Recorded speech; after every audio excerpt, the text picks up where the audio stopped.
देखिए अतुल जी, आप सभी लोगों के बीच से ही और 2021 में इन्होंने पहली रैंक प्राप्त किया है। देखो, पहली रैंक प्राप्त करने का अपना इनका जो तरीका था, इनकी जो शैली थी, इनकी जो, इसके बारे में आप सभी लोगों को ये बताएंगे। और इसके अलावा जो आप सभी लोगों के प्रश्न भी हैं, आप लोगों के जो क्वेश्चन हैं, जो आप सभी लोगों ने लिख के दिया है, वो सब भी ये बताएंगे। तो देखो, देखने से ही आप सभी लोगों को पता चल रहा होगा कि जो पर्सनालिटी है वो बड़ी ही धीर गंभीर की है। मैं कई बार क्लास में आप सभी लोगों को बताता रहता हूँ। तो सबसे बड़ी बात ये होती है कि जब आप किसी भी परीक्षा की तैयारी करते हैं तो इसमें आप में मैच्योरिटी होनी चाहिए। लक्ष्य को लेके, अपने संकल्प को लेके वो बिल्कुल सीरियस वाला होना चाहिए। और अगर इन सब बातों को, इन सब खूबियों को देखा जाए, इन सब रहस्यों को देखा जाए, तो आपके सामने जो पर्सनालिटी है वो वास्तव में चेहरे से भी आप लोग परख रहे होंगे और समझ रहे होंगे। निश्चित रूप से आप सभी लोगों को दिखाई भी पड़ रहा होगा। तो एक बार आप सभी लोग ताली बजा के सर का स्वागत कीजिएगा, है ना।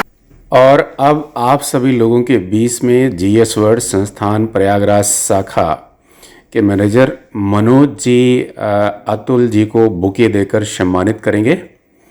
और आप सभी लोग भी तालियां बजा सकते हैं, सर का सम्मान कर सकते हैं। और साथ साथ में आप सभी लोगों के बीच में संस्थान के एक्सपर्ट भी हैं। इमरान सर हैं, आप सभी लोगों के बीच में पॉलिटी पढ़ाते हैं संस्थान में। और जियोग्राफी के शैलेश सर हैं, आप सभी लोगों के बीच में हैं। सर का भी आप सभी लोग सम्मान कीजिएगा। इस सम्मान के लिए आपको संस्थान की तरफ से और हमारी तरफ से बहुत बहुत धन्यवाद और बहुत बहुत भविष्य के लिए शुभकामनाएं। आप सभी लोगों को संबोधित करेंगे। आप सभी लोग स्वागत कीजिए सर का। देखो, सबसे पहले आपको अपने बारे में बताएंगे है, क्या नाम है और कैसे कैसे इन्होंने संघर्ष किया और संघर्ष में इनको सफलता मिली। सबसे पहले ये बातें आपको बताएंगे, फिर आप सभी लोगों के प्रश्नों को लेंगे। तो sir, thank you sir. Very good afternoon I guess, right. 1:35 ये एक जो एस्पेक्ट होता है थोड़ा सा इंटरव्यू के टाइम पे, बहुत ऐसा होता है कि हम लोग का 9 बजे का जब होता है पैनल, तो 12-11 तक तो वहाँ पे स्टार्ट ही नहीं होता है। फिर 12 बजे हम लोग, मेरे साथ तो कई बार ऐसा हुआ है कि 12 बजे गए और 12 के पहले देख के जाते हैं कि बोर्ड को क्या बोलना है, गुड आफ्टरनून बोलना है कि गुड मॉर्निंग बोलना है। So I think I am on right track almost. दूसरी चीज़ ये है कि अगर ड्यूरिंग अ फॉर्मल कॉन्वर्सेशन, थोड़ा सा आवाज़ आ रही है, मैं ऑडिबल, तो if I switch over to, जैसे इंग्लिश में अगर मैं जाता हूँ तो आप प्लीज़ मुझे रोक दीजिएगा। मैं कोशिश ये करूँगा फॉर्मल कन्वर्सेशन में हिंदी मतलब मैं पूरा बोलने की कोशिश करूँगा। और तो जैसे सर ने बताया था, थोड़ा सा ब्रीफ में बता दूँ कि कैसे चीज़ें चलेंगी। पहले थोड़ा सा अपने बारे में बता दूँगा और उसके बाद जो है मैं आपसे स्ट्रैटेजीज़ डिस्कस करूँगा, वेरियस स्टेजेस एग्ज़ाम के जितने भी हैं, प्रीलिम्स, मेंस और इंटरव्यू। मेजॉरिटी मेरा फोकस रहेगा प्रीलिम्स पे, बिकॉज प्रीलिम्स कुछ ही दिनों में है। और उसके बाद मतलब लेट्स से अराउंड 20-25% जो भी टाइम हम लोग यहाँ पे देंगे, 50-60% हम लोग प्रीलिम्स पे टाइम देंगे। अभी जितना भी अपने पास समय रहेगा, 20-25% टाइम हम उस पर देंगे मेंस पे, और 5-10% टाइम इंटरव्यू, क्योंकि वो अकॉर्डिंगली प्रायोरिटी के हिसाब से वो सेट भी होता है। तो begin, shall be begin, start करें। अच्छा, आप में से सबसे पहले मतलब कितने लोग पहले से एग्ज़ाम दे चुके हैं? अरे मतलब इट्स ओके, एग्ज़ाम दिए हो तो दिल खोल के बोलो, इसमें क्या मतलब सोचना नहीं है। नहीं दिया है तो भी कोई दिक्कत नहीं। अब उसमें मैं थोड़ा क्वेश्चन थोड़े ना पूछने लगूँगा आपसे। दिए हैं तो बताइए। जैसे देखिए, अब कैसी क्राउड है, आपने कितना पहले से पढ़ा है और क्या चीज़ें, उसी हिसाब से मैं फिर बताऊँगा भी ना। अदरवाइज़ फिर वो मैं गलत चीज़ आपको कन्वे कर दूँगा, आपके हिसाब से सूटेबल नहीं हो। आपने नई एग्ज़ाम कभी दिया ही नहीं है फिर, या फिर आप पहले से थोड़ा बहुत आपने पढ़ा है, तो उस हिसाब से एग्ज़ाम दिया हुआ है सिंसियरली जिन लोगों ने पहले से। हाँ, एग्ज़ाम दिया है ना। बहुत ज़्यादा लोग नहीं दिख रहे हैं मुझे नहीं लग रहा है कि 15-20% ज़्यादा लोग हैं, है ना। तो बाकी सारे लोगों ने एग्ज़ाम दिया नहीं है कभी, तो वही तो पूछ रहा हूँ। आप हाथ ही नहीं उठा रहे हैं आप लोग सब। प्रारंभिक का ही बात कर रहा हूँ मैं, एग्ज़ाम। देखिए अभी हाँ, नहीं हम स्टार्ट तो हम बेसिक से ही करेंगे वो सारी चीज़ें। तो चलिए ठीक है। पहली चीज़ तो ये है कि हाँ, थोड़ा सा मेरा बैकग्राउंड क्या है कि मैं पेशे से इंजीनियर हूँ। पेशे से तो नहीं इंजीनियर हूँ, हाँ एजुकेशन से इंजीनियर हूँ, सॉरी। और जो है इसके बाद मैंने प्राइवेट सेक्टर में अराउंड 5 साल काम किया और फिर यहाँ इलाहाबाद से ही हूँ मूलतः। पैदा तो प्रतापगढ़ में हुआ, हम लोग का गृह जनपद वही है, वहीं पे हम लोग का गांव, और सब आप सब भी जानते हैं कि अपना एक पैतृक निवास होता है और एक हम लोग सेटल होते हैं लाइफ में। तो वही है, बाकी जो है यही जीआईसी इलाहाबाद से मैं पढ़ा हूँ। और उसके पहले स्वामी विवेकानंद में था, जीआईसी इलाहाबाद से पढ़ा, फिर मैंने ग्रेजुएशन किया कहीं किसी कॉलेज से, और जो है उसके बाद मैंने कॉर्पोरेट सेक्टर में काम किया अराउंड 5 इयर्स, ठीक है। और चूँकि इंजीनियरिंग मेरा बैकग्राउंड है, ये वजह नहीं है, बट वजह ये है कि थोड़ा सा एप्टीट्यूड क्या होता है, मैं उस पर भी चर्चा करूँगा। ऑप्शनल जा रहा है, लेकिन कैसे इस एग्ज़ाम में आपका अपना जो एक इनबिल्ट एप्टीट्यूड होता है ना, आपको क्या, जैसे कुछ लोगों को तीखा पसंद होता है, कुछ लोग को खट्टा मीठा, है ना, वो इंडिविजुअल पे सबकी फिंगरप्रिंट्स अलग अलग है। उसी तरह से हर किसी की स्ट्रेंथ और वीकनेस है, उसी हिसाब से आपको चीज़ें चूज़ करनी होंगी। तो we will talk about that. तो ये था। फिर मैंने बेसिकली यूपीएससी की प्रिपरेशन के लिए मैं गुड़गांव में जॉब करता था, अमेरिकन एक्सप्रेस में, और फिर एक पर्पज़ ये भी था उधर गुड़गांव शिफ्ट होने का कि थोड़ा सा वहाँ पे एम्बियंस है प्रिपरेशन का, आप सबको पता है, लोग ऐसा कहते हैं। हालांकि दिल्ली मुझे सूट की नहीं, इट्स अ डिफरेंट थिंग। तो वहाँ पे मैंने प्रिपरेशन यूपीएससी की कई मेरे साथ गलतियाँ हुई, मेरी अप्रोच में बहुत गलतियाँ थी, और आई थिंक मैं वो सब ज़्यादा आपसे शेयर करना चाहूँगा बनस्बत की कुछ ऐसी चीज़ें जिससे कि मैं फट से ये शॉर्टकट और ये सब नहीं है, ठीक है। तो वो मेरी यूपीएससी की प्रिपरेशन मैंने वहाँ पे किया। और एक सबसे बड़ी गलती जो मेरी रही कि मैंने यूपी पीसीएस का एग्ज़ाम साथ में नहीं दिया। मतलब एक देखिए, ये थोड़ा सा इंडिविजुअल भी हो जाता है, कुछ लोग को होता है कि फोकस एक ही एग्ज़ाम पे रहते हैं, तो मैंने वही किया था। तो फिर बाद में मैं थोड़ा सा लेट स्टार्टर हूँ, और आप में से काफ़ी जो जितनी भी पॉपुलेशन है, आप लोग बहुत कम एज के हैं, तो ये एक बहुत ही अच्छा साइन है, एक तो ये है। और आप जल्दी स्टार्ट करेंगे, जैसे आपको याद होगा, अगर नहीं मतलब शायद पता हो, एसबीआई की एक चेयरमैन पहले थी अरुंधति भट्टाचार्य कोई, है ना, तो उनके बारे में ये कहा जाता है कि बहुत ही नीचे लेवल से उन्होंने स्टार्ट किया था, ठीक है ना, फिर एसबीआई की टॉप पोस्ट पे गई। तो एक अर्ली स्टेट में कोई भी लाइफ का एक करियर चूज़ करना है, वो अगर आप करोगे तो वो आपको, मतलब ये ज़रूरी नहीं है कि आप जो है एकदम सीधे सारी बड़ी नौकरियां या सारी चीज़ें सभी आईएएस नहीं बन रहे हैं।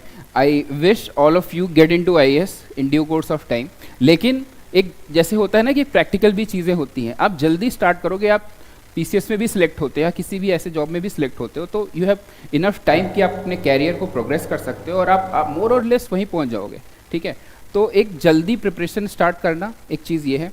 दूसरी, प्रिपरेशन सही दिशा में करना, ये एक मतलब इससे आपका ड्यूरेशन जो है कि वो रिड्यूस हो जाएगा, जिससे कि आपका कैरियर का जो लेंथ है वो बढ़ जाएगा, ठीक है। तो ये जनरल मेरे बारे में था ऐसे, और जनरल वाली चीज़ें। अब थोड़ा सा प्रीलिम्स के कैसे अप्रोच करना है वो बता देते हैं। उसके बाद में बेसिकली फिर ये क्वेश्चंस जो एक 2021 का मैंने एक सेट रखा हुआ है, उससे हम लोग डिस्कस करेंगे। I will go through the questions, वो शायद बोर्ड पे भी डिस्प्ले होंगे, होपफुली बोर्ड पे आएंगे वो क्वेश्चंस, वो ये लोग देख सकते हैं 2000, ठीक है। तो वो क्वेश्चंस इधर से स्क्रॉल होंगे, किसी और का सॉल्व किया हुआ है तो उसमें टिक वगैरह लगा हुआ है, तो अब ये वो सही आंसर नहीं है। मैं थोड़ा सा ये बताना चाहूँगा कि क्वेश्चंस आप कैसे अप्रोच करना है, तो वो मैं थोड़ा क्वेश्चन पेपर के माध्यम से दिखाना चाहता हूँ। आई think that would be easier थोड़ा सा कि कैसे अप्रोच करना है क्वेश्चन में। तो प्रीलिम्स के और मेंस का देखिए, पहली चीज़ तो ये है कि इंटीग्रेटेड अप्रोच रहती है, साथ में पढ़ाई होती है। और मुझे जो व्यक्तिगत रूप से लगता है, अच्छा मेरे मार्क्स कितने हैं प्रीलिम्स में?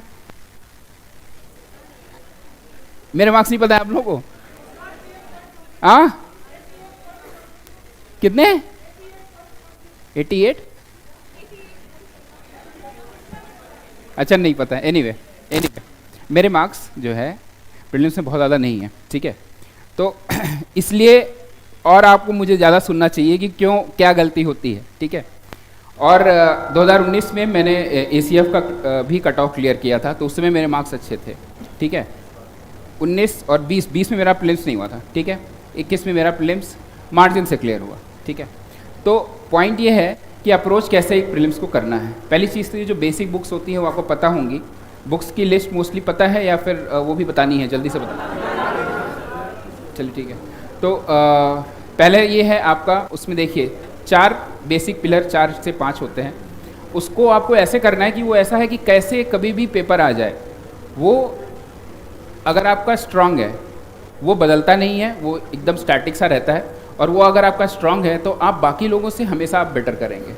ये एक होता है ज्योग्राफी नंबर 1, ठीक है। नंबर 2 है इन्वायरमेंट, ठीक है। नंबर 3 है पॉलिटी। नंबर 4 मैं अगर बोलूँगा तो बायोलॉजी वाला पोर्शन जो है उससे। तो ये जो 4 मुझे लगता है कि बहुत ही स्ट्रांग होने चाहिए। कई लोग ये सोचेंगे मैंने हिस्ट्री का नाम नहीं लिया, हिस्ट्री के डरावने से क्वेश्चन आते हैं, मुझे भी बहुत डरावने लगते हैं हिस्ट्री के क्वेश्चन, ठीक है। अब अप्रोच क्या होनी चाहिए, विल टॉक अबाउट दैट। लेकिन पॉइंट ये है कि ये 4 पिलर जो मैंने बताए हैं, आप लोग अगर साइंटिफिकली पढ़ेंगे, बात समझ रहे हैं, तो यहाँ पे याद करने का स्कोप थोड़ा सा कम रहता है जो सब्जेक्ट्स मैंने अभी आपको बताए हैं। ज्योग्राफी में मैप आप देख करके काफ़ी चीज़ें दिमाग में ऐसे ही बैठा लेते हैं। मेरी एक हैबिट ये थी कि जो भी क्वेश्चंस ज्योग्राफी में कुछ कभी आया तो थोड़ा सा मुझे एक क्यूरियोसिटी रहती दिमाग में कैसे होगा। एक कोई भी ऑक्सफोर्ड का एक एटलस आता है ऑक्सफोर्ड स्टूडेंट करके, तो उसमें लोकेशन सारी जो दी होती हैं, आप ग्रीन या एक हाईलाइटर है उससे आप वो कर लिए, तो आप थोड़ा सा बार बार रिपीटेडली देखेंगे तो क्वेश्चंस जो मैप बेस्ड ज्योग्राफी में आते हैं वो आपके सही होंगे। दूसरी चीज़, आप कभी भी ड्रॉ करना होगा एग्जाम में, मेंस में, तो वहाँ आपको काम आएगा और वो सस्टेन करेगा, ठीक है। ज्योग्राफी है, इन्वायरमेंट भी मतलब ज्योग्राफी का एक तरह कह सकते हैं सब पार्ट है, और मुझे तो बहुत ही इंटरेस्टिंग लगता था। और बहुत बेसिक सी चीज़ें हैं ना, इकोसिस्टम है, वहाँ पे एक जो ट्रॉफिक लेवल है, मुझे बहुत टफ नहीं लगता था इन्वायरमेंट वाला कोई भी पोर्शन।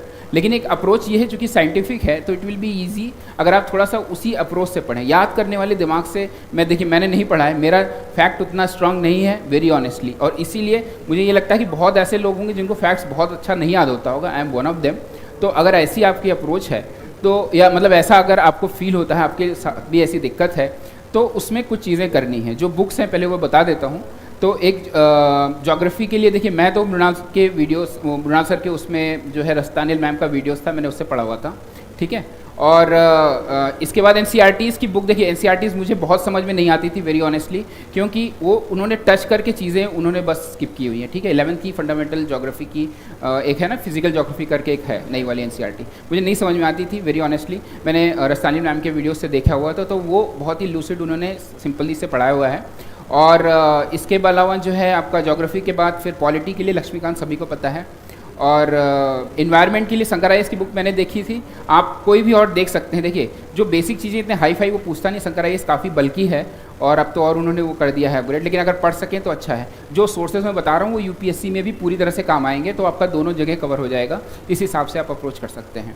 और ज्योग्राफी, पॉलिटी, ये और बायोलॉजी वाला पोर्शन देखिए, पहली बात तो यूपीएससी और यूपीपीसीएस में क्या है, यूपीपीसीएस में थोड़ा सा बेसिक बायोलॉजी में जाता है, वाइटामिन्स वगैरह पूछता है ना। तो घटना चक्र का जो पूर्वालोकन वाला एडिशन है उसमें बायोलॉजी वाला जो है सेक्शन वो काफ़ी सही रहता है, तो आप उससे अगर कवर करेंगे तो काफ़ी आसानी से हो जाएगा, कम टाइम में हो जाएगा। और इन सब 4 पिलर्स के बाद जो मतलब मुझे लगता है कि ये 4 एक साइड हैं और एक पोर्शन है जिसे कहते हैं करंट अफेयर्स, वो एक साइड है, ठीक है। तो इनका जो है दिक्कत ये है कि ये आप कभी भी मतलब रिवाइज बार बार घर में पूरा साल भर कर सकते हैं। करंट आपको क्या है कि वो बढ़ता रहेगा, और मैं ये बोलूँगा 1 साल से ज़्यादा का टारगेट मत करिए। मैंने घटनासार का एक वार्षिक संकलन आता है, वो जो पतली सी मतलब 100-150 पेज की इतनी छोटी सी किताब होती है, उसी को मैंने 3 बार पढ़ा था, और उसमें से 34-35 क्वेश्चन आए थे, ठीक है, मेरे ख्याल से 2021 में। उसमें से 28 क्वेश्चन उस बुक से आए थे। अब मैं प्रमोट कुछ नहीं कर रहा हूँ, मुझे जो मैंने पढ़ा है वो बता रहा हूँ, बाकी आप कोई भी सोर्स लीजिए, कोई दिक्कत नहीं है। मैं वही जो मैंने किया है मैं आपको बता रहा हूँ, आप कुछ और भी कर सकते हैं जो आपको कंफर्टेबल लगे। उसमें से उसके क्वेश्चन आए थे, और उसमें से मेरे सिर्फ 19 सही हुए थे। क्यों? क्योंकि मेरे रिविजन्स नहीं उतने हो पाए, और जैसे मैंने बोला मेरा फैक्ट्स उतना स्ट्रांग चिपकता नहीं है। प्रायोरिटी दीजिएगा। एंशिएंट और मेडुअल वाला जो पोर्शन है उसको मैं बोलूँगा कि आप मतलब सारी चीज़ें एकदम स्ट्रांग करके फिर आप उस पर जाइए।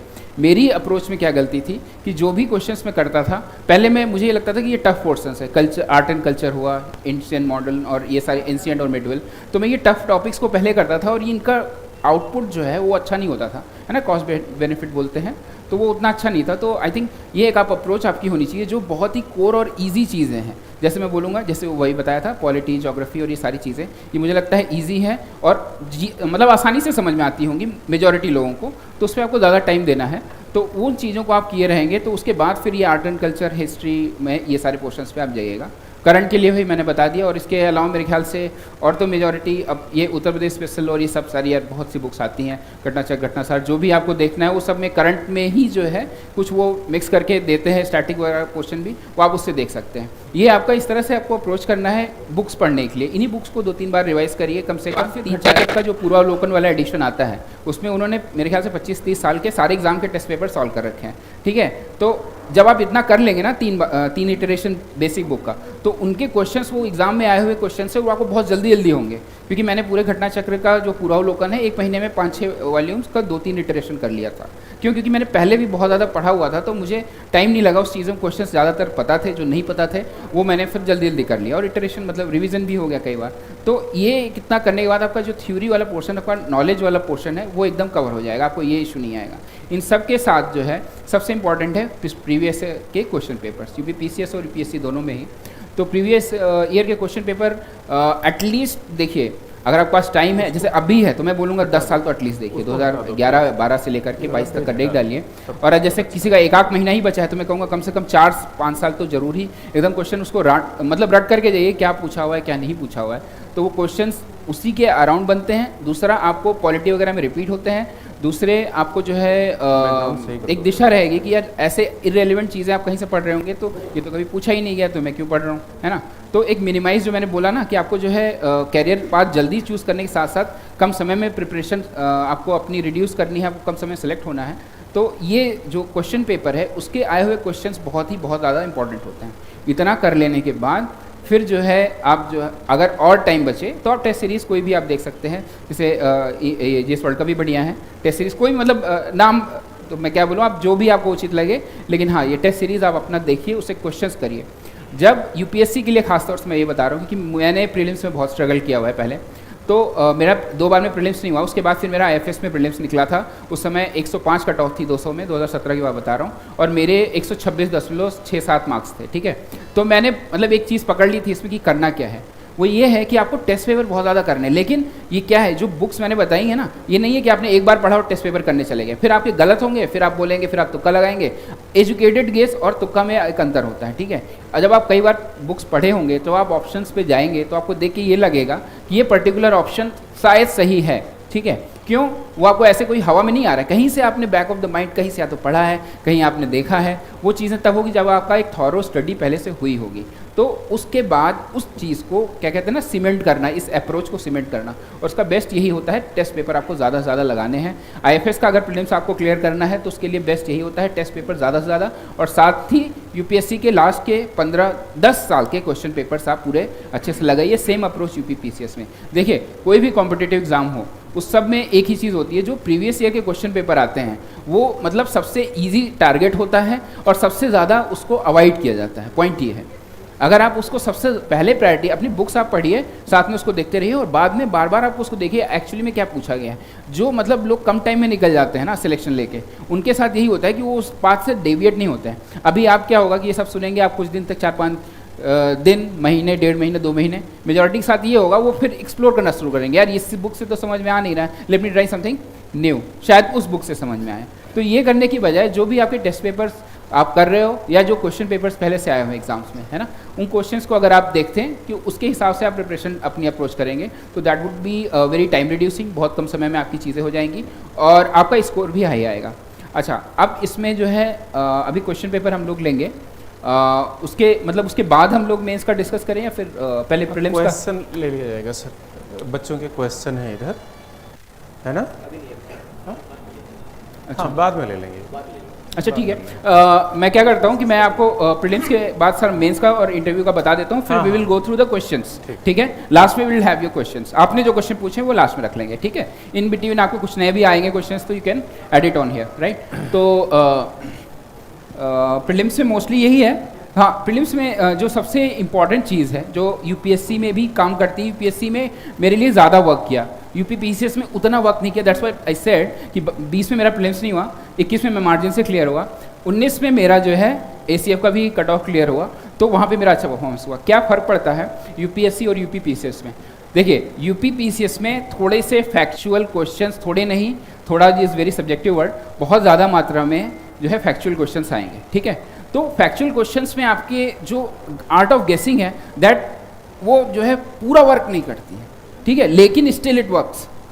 फैक्चुअल क्वेश्चंस में स्टिल इट वर्क्स। और यूपीएससी में थोड़ा सा कंसेप्चुअल और फैक्चुअल का मिक्स आता है, मतलब एक प्रॉपर मिक्स होता है, तो वहाँ पे आर्ट ऑफ गेसिंग वर्क्स। और वो कैसे करना है कि आर्ट ऑफ गेसिंग ऐसे नहीं कि आज मैंने सोचा कि मेरा जो है 10 दिन बाद एग्ज़ाम है, मैंने अभी 5 दिन में टेस्ट पेपर लगाया और मैं फिर सीधे एग्ज़ाम हॉल में चला गया, मैंने गेस करना शुरू कर दिया। आपका कुछ काम नहीं करेगा, जो आपने सही आप अपने पोटेंशियल से आप नीचे करके आएंगे। पॉइंट ये है कैसे आपका जो पोटेंशियल है उसको एक्सट्रीम तक ले जाकर के उस दिन एग्जाम में 2 घंटे में, जो भी टाइम मेरे ख्याल से वहाँ पे भी दोनों जगह 2 ही घंटे हैं, तो 2 घंटे में कैसे you have to optimise your score. Point ये है कि आपको जितना आता है आपको उतना वहाँ पे दिखा के आना है, उससे थोड़ा सा ज़्यादा ही, है ना। ये नहीं होना चाहिए यार कि ये ऑप्शन मुझे पता था, मैं थोड़ा हेजिटेट कर गया, I did not take a risk. मैं जो है 150 में से मेरा जो अप्रोच था, यूपीएससी में मैं बता देता हूँ, यूपीएससी में मैं 100 में से मैं बता रहा हूँ, पहले जब मैं बहुत डर के अटेम्प्ट किया था तो 100 में से मैंने 54 क्वेश्चन अटेम्प्ट किए थे, कुछ नहीं हुआ उसमें, है ना। 54-55 तो कट ऑफ ही गया, मुझे डर के किया, पता चला 15-20 ऐसे क्वेश्चंस थे जो मुझे यार ये सही है लेकिन क्या यार रिस्क क्या लूँ, है ना। तो वो that was very very poor strategy, that's why I am here. और मैं मतलब पॉइंट ये है कि I wasted lot of time not getting into the right strategy, ठीक है। तो सही अप्रोच नहीं चूज़ करने की वजह से मैंने मतलब यूपीएससी के प्रीलिम्स में बहुत ज़्यादा अननेसेसरी टाइम दिया। और चूंकि मैं लेट स्टार्ट भी किया था तो मेरे अटेम्प्ट्स नहीं थे, मैंने मतलब मैं बहुत ही लेट स्टार्टर हूँ, अराउंड 27-28 की एज में मैंने स्टार्ट किया था, ठीक है। तो ये एक वजह है कि आप लोग पास ये टाइम भी है, तो आप उस हिसाब से उस टाइम है तो उसका ये मतलब नहीं है कि आप अटेम्प्ट गलतियाँ करते जाएँ, राइट। जल्दी सेलेक्ट होइए, लंबी सर्विस लीजिए, have a good life. Point ये है ना। तो ये जो है आपको इसमें ये है करना है कि आपको रिस्क लेना है।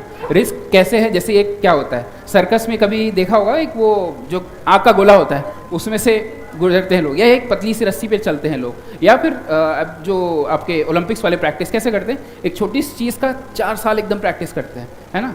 तो that is the same thing, आपको यहाँ पे भी क्वेश्चन पेपर में यही करना है। जो भी टेस्ट पेपर चाहे यूपीएससी की मतलब जो भी एग्ज़ाम का क्वेश्चन पेपर हो वो आप ले लीजिए, या फिर किसी भी मतलब रेप्यूटेड कोचिंग का टेस्ट पेपर आप ले लीजिए, और उसके क्वेश्चंस को आप कैसे सॉल्व करेंगे।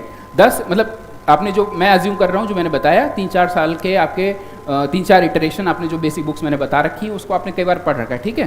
3-4 इटरेशन कितना आप जल्दी करते हैं that is totally up to you, लेकिन क्वेश्चन पेपर को देखते रहिएगा कि क्या चीज़ ज़्यादा पूछी गई उसके हिसाब से आपको पढ़ना है, ठीक है। उसके बाद टेस्ट पेपर आपको कैसे करना है, 20 से 25 क्वेश्चन का टारगेट रखिए, पहले 10 रखिए फिर 20 ऐसे, राइट। 100 क्वेश्चन या 150 क्वेश्चन एक दिन में आप पहले दिन ना अगर करेंगे तो आप बोर हो जाएंगे, आपका स्कोर गड़बड़ाएगा और आप घबरा जाएंगे, ठीक है।